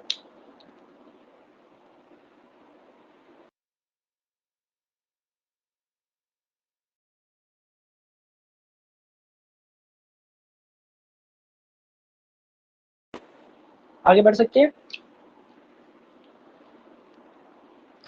अब एक चीज और समझ लो जी, नॉन पैरामीट्रिक में हमारे पास बस एक ही टेस्ट है जिसका नाम है काई स्क्वायर। काई स्क्वायर और एफ में कुछ ज्यादा अंतर नहीं है। मेजर अंतर क्या है?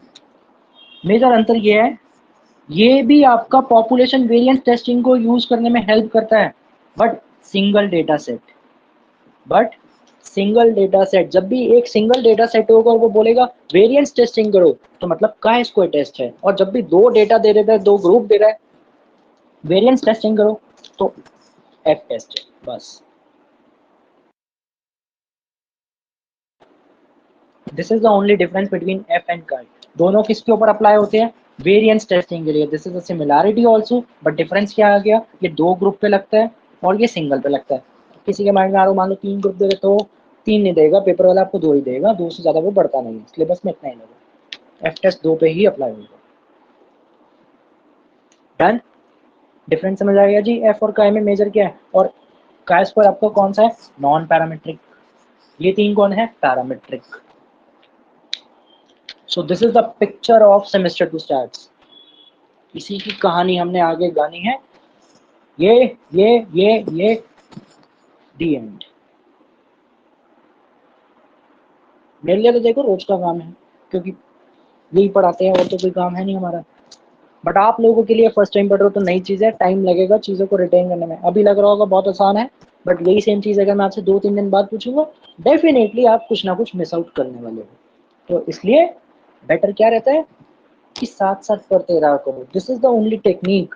अगर आपको अपनी लाइफ को कोई अच्छी जगह सेट करना है, चाहते हो हम अर्ली एज में सेट हो जाए 23-24 साल की उम्र में ही, तो यही सबसे आसान गुरु मंत्र होता है। जो चीज पढ़ो, चाहे जिस मर्जी से पढ़ो, ये नहीं कि मेरे से पढ़ रहे हो, XYZ पर्सन से पढ़ रहे हो, जिससे भी पढ़ो, आप जो भी वो बंदा पढ़ा रहा है, आप वो नेक्स्ट डे उसकी क्लास में आने से पहले वो चीज रिवाइज करके आओ।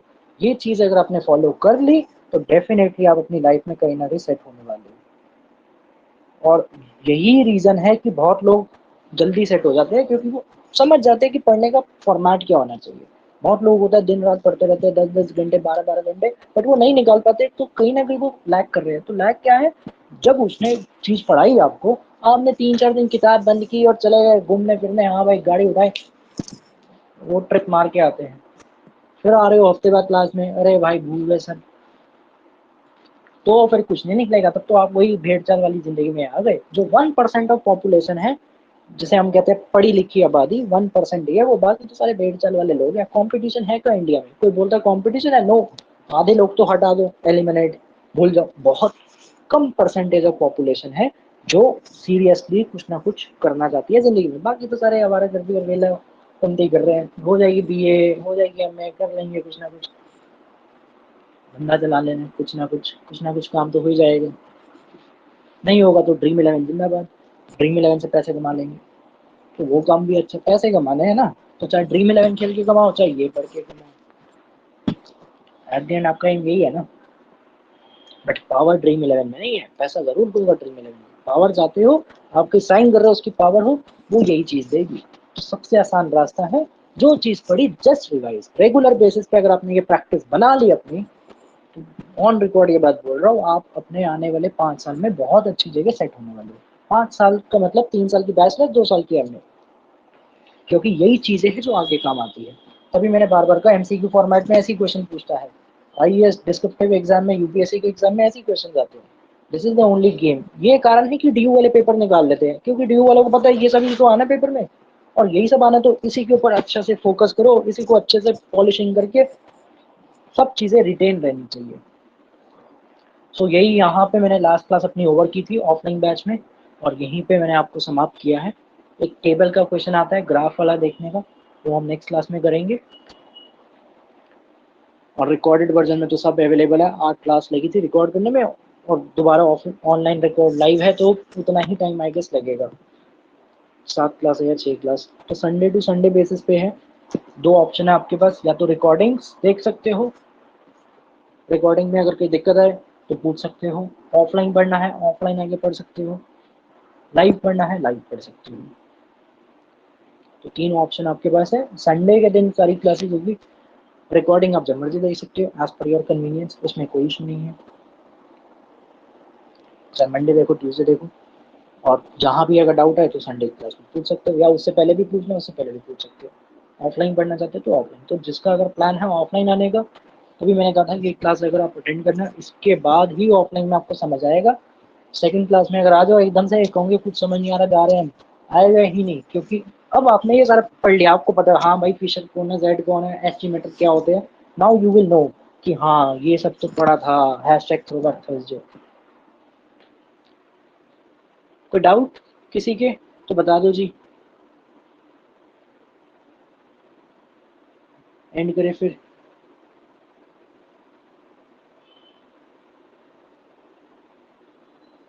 हाँ जी, एनी डाउट्स? No sir. ठीक है जी, तो क्लास एंड करते हैं ये, and then meet you in the next class.